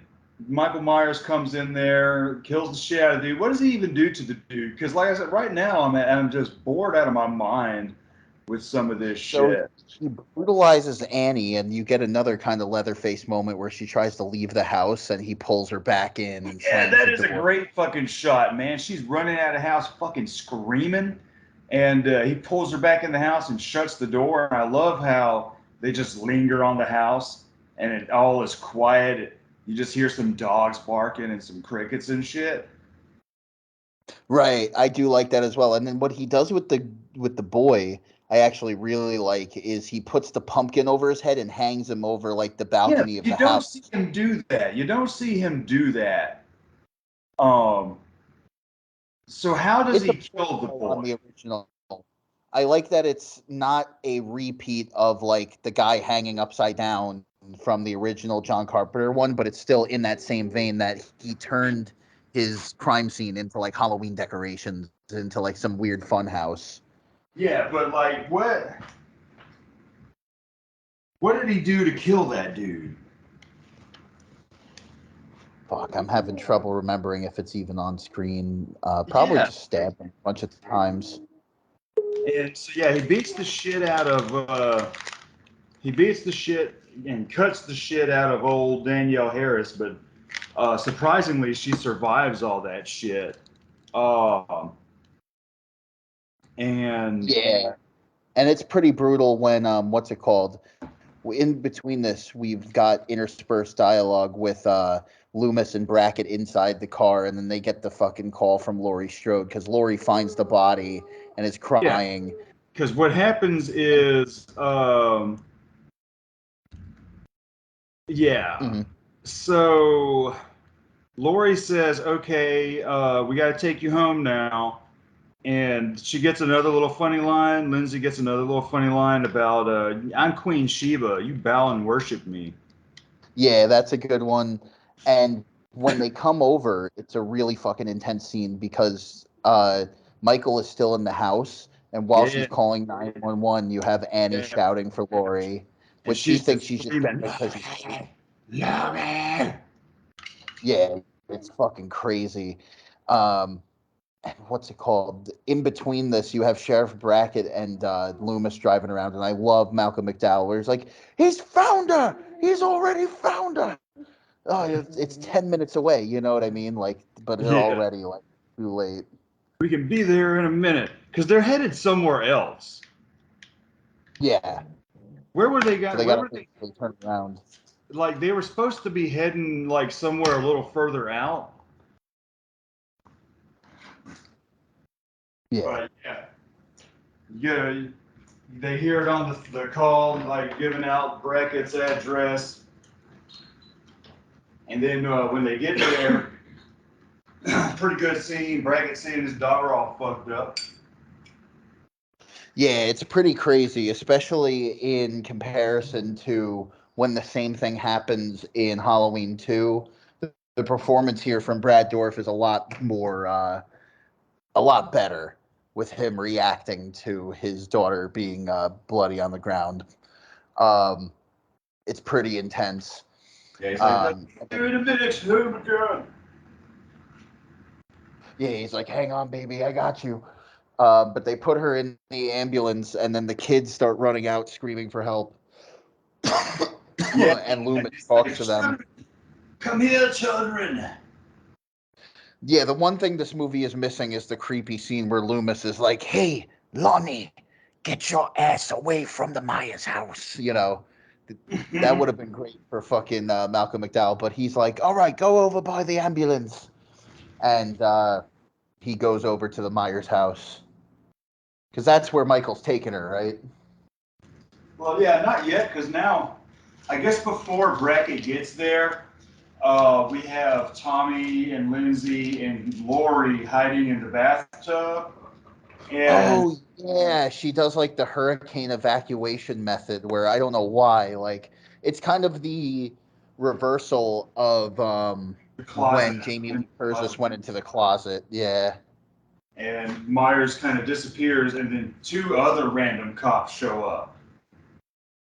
Right, they just set up two others on the meat wagon, and that it's like, it's fine, you can come out now. There's nobody here.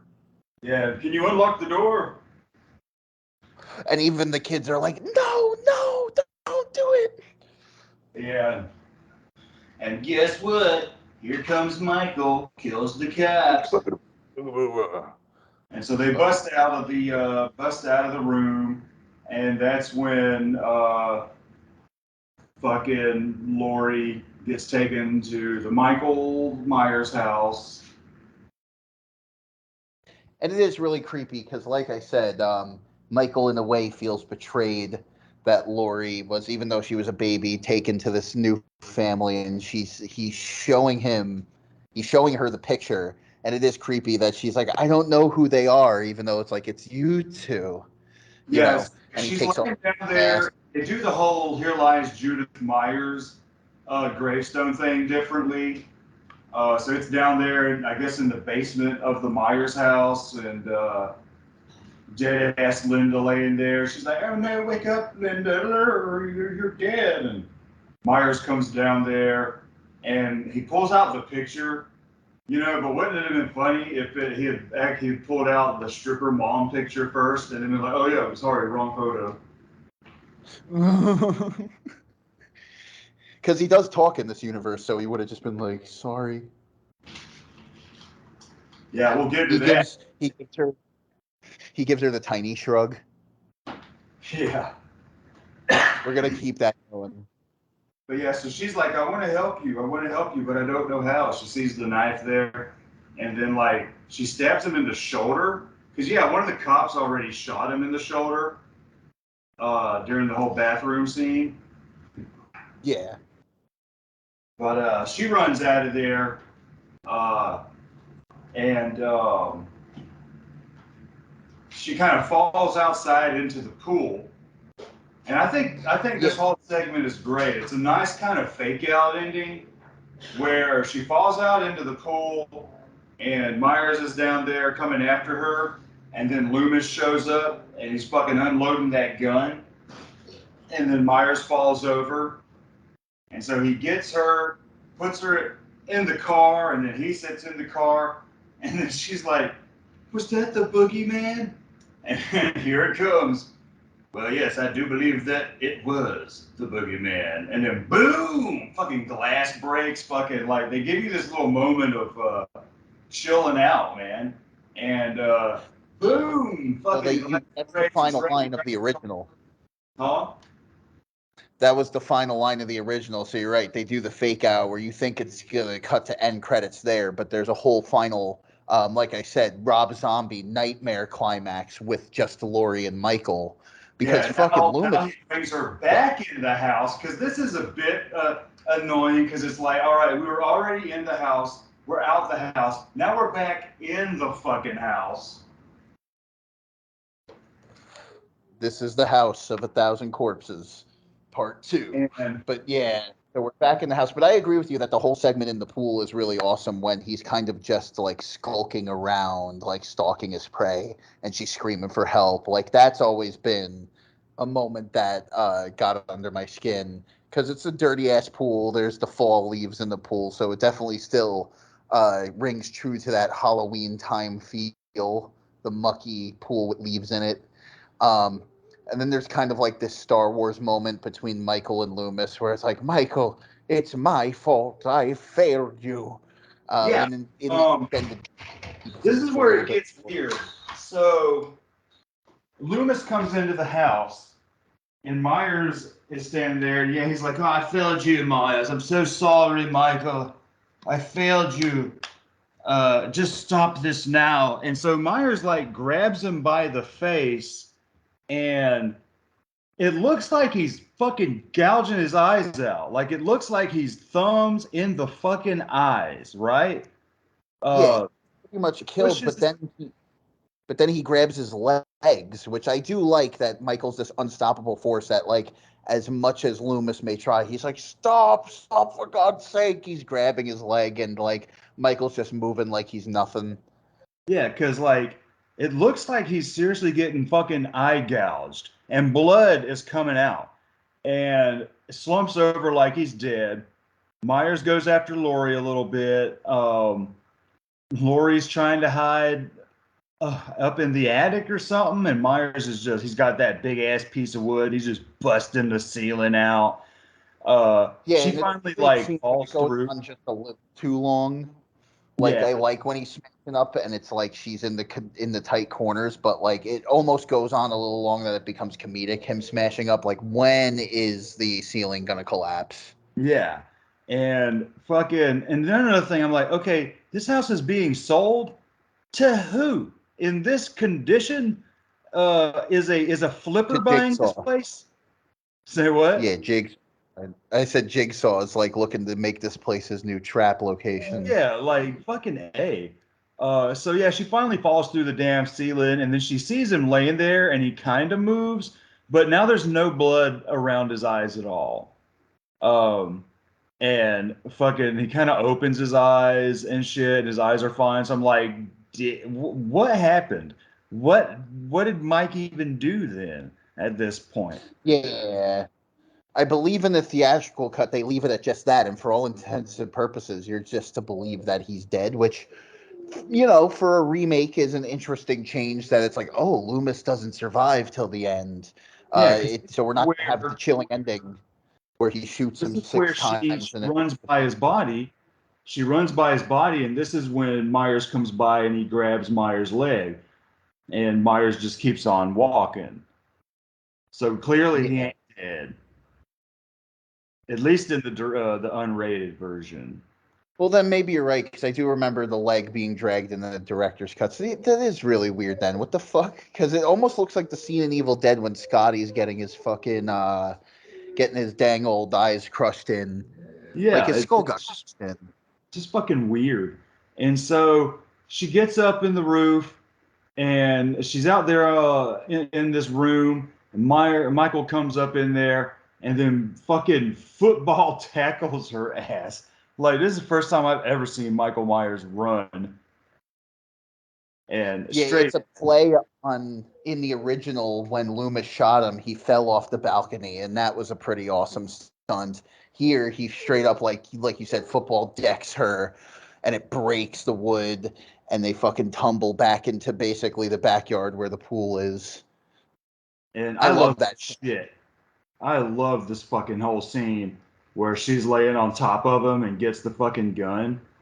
And fucking she's like trying to shoot, but it's like no bullet. Shoot, no bullet. And shoot, no fucking bullet. Shoot, no bullet. And then shoot, boom, fucking face blast, blood squirts on her. She's screaming. It's total chaos. Fucking sirens are going off in the background. I'm like, that bit right there is another bit that I'm like, that's a zombie fucking touch right there. Fucking Yeah, just screaming. like he grabs her arm before fucking she takes the last shot, so almost like he's helping her kill him, or she's coming back. He's coming back for the last kill, and she has to take that shot. Yeah, she doesn't know if there's gonna be a bullet at all. And boom, fucking got him, man. And then the movie ends right there.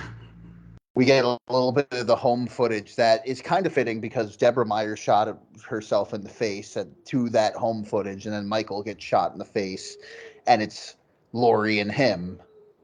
So it's not, this movie is not subtle, but it is. I like the anger, I like the intensity, I like it as an interpretation, and kind of like what James Rolfe said when he reviewed this. It's kind of like you're watching trash, like good old fashioned blood soaked trash. I Yeah, love that quote. yeah. So yeah, the movie fucking ends. I like that it ends there, just on straight screaming, straight chaos. Like there's no come down moment. You know what I mean? Nobody feels safe. Like it's motherfucking boom, headshot, blood, screaming, sirens. Like I love the shit out of that. Yeah, but And then with boom. that, that's pretty much it. There's no end credit sequence. And Rob Zombie was tied on to a 3-picture deal at this point in time. Yeah.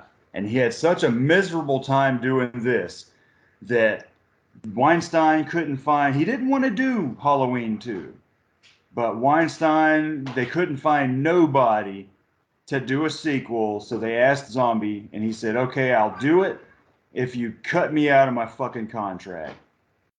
And again, on the Halloween family side of things, not the Weinstein family, Malik Akkad also said, do whatever you want with this one. So, in a way, Halloween 2 is like the next thing from Season of the Witch. So, that's why I try to give it more of a fair shake, but it also is kind of a baffling mess, both cuts. But it's an Yeah. interesting, baffling mess, which with some good moments. Yeah. I can't wait to talk about Rob Zombie's Halloween 2. And I But hope to that's, hear everybody's comments on that one as well. This is the one where I want the discourse to really be expanded on because we could get some really hot takes one way or the other. yeah, we should let's try and shoot for next Sunday. Um and if that's possible, are you good for next Sunday? Yeah, I think I Or should be good. and I'm gonna have to find the DVD. I'll probably eBay it.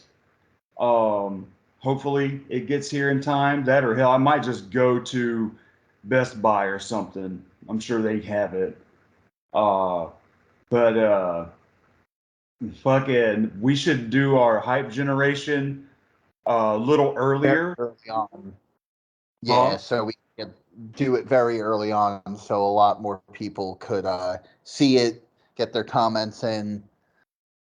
Yeah, and maybe do it a couple days, like fucking, a couple days in a row, just in case anybody misses. Yeah, just keep posting and updating like when it's coming up. That would work out. But I think this But movie is pretty good. What were you about to say? no, I was just saying that was moving on. You're good. But yeah, I like the movie a lot. There's a lot of stuff I like about the movie, but then when it just kind of goes into slasher territory, I'm kind of bored because I'm like, you're not necessarily doing anything I haven't seen before, uh, Yeah, and nothing spectacular or new. yeah, and I mean you're doing interesting things with the franchise that I like, but it like I said to begin with, like when you're watching this, there are little moments that feel like, yeah, that's the Rob Zombie touch right there. But then a lot of it just doesn't feel like a Rob Zombie movie. Like when uh when you look at his previous two movies, they have a certain style to them, and a lot of that, a chunk of that style isn't in here.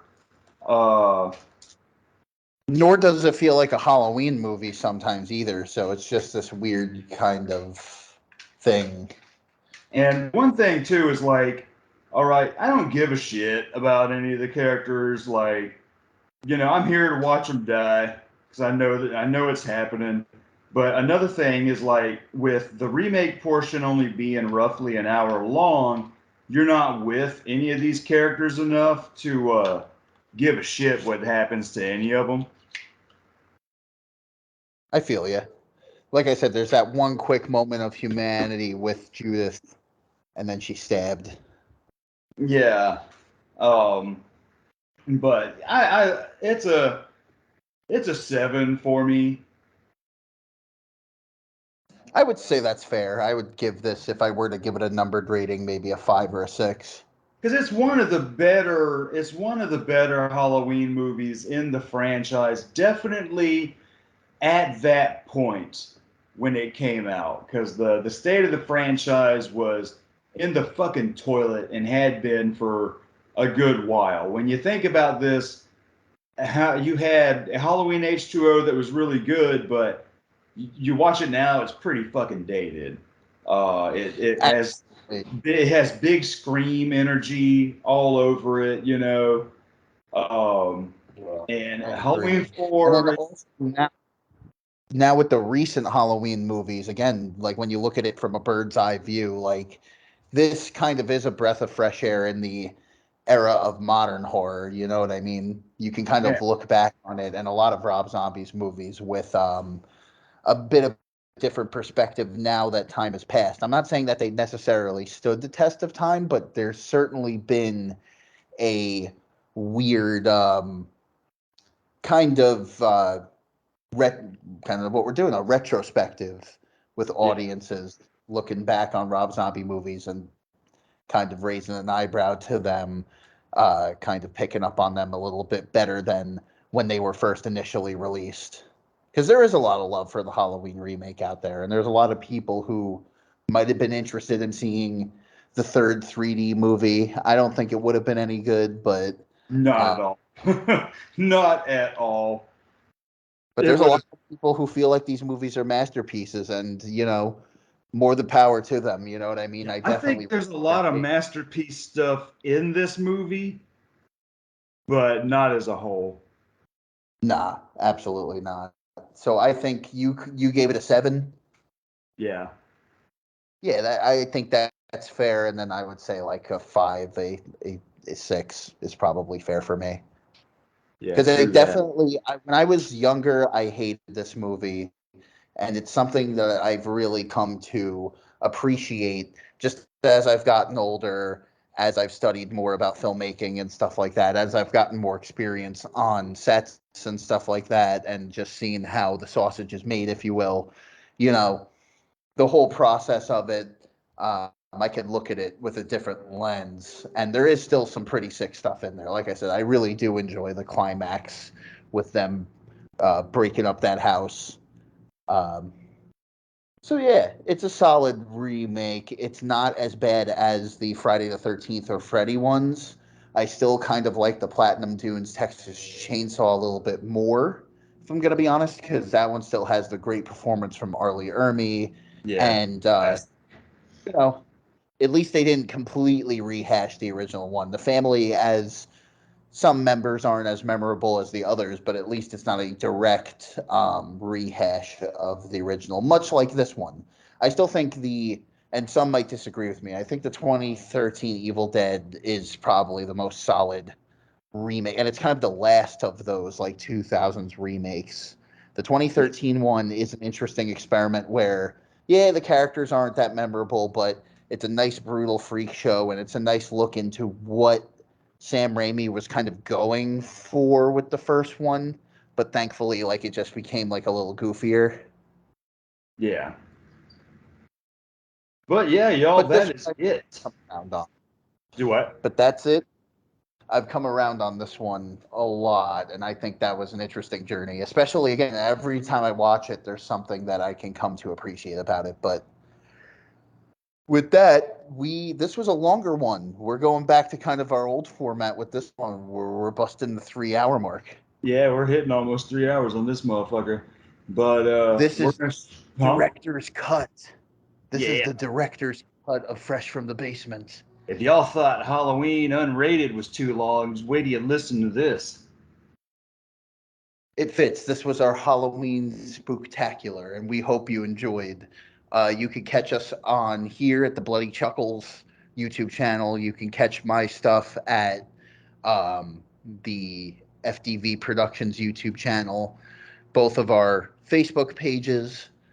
Something that I didn't mention in previous podcasts, and we're going to get back to recording it soon, is I've been doing gaming content with my buddy Mo over on his channel at Crew Boys. So if you want to see some side stuff that I've been up to, that's just us fucking around playing video games. We've been playing Fallout New Vegas. So that's been some pretty funny stuff there. Travis, you reposted your Halloween album, so I've been listening to that.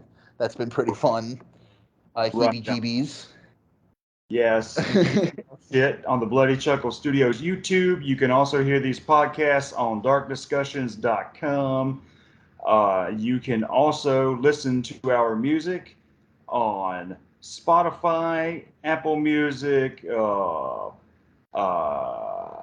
Amazon, and anywhere, all the streaming services. If you look up Monster and the Family or Sticky Middle Finger, you can find our shit on Bandcamp under Monster and the Family, Sticky Middle Finger, or Bloody Chuckle Studios.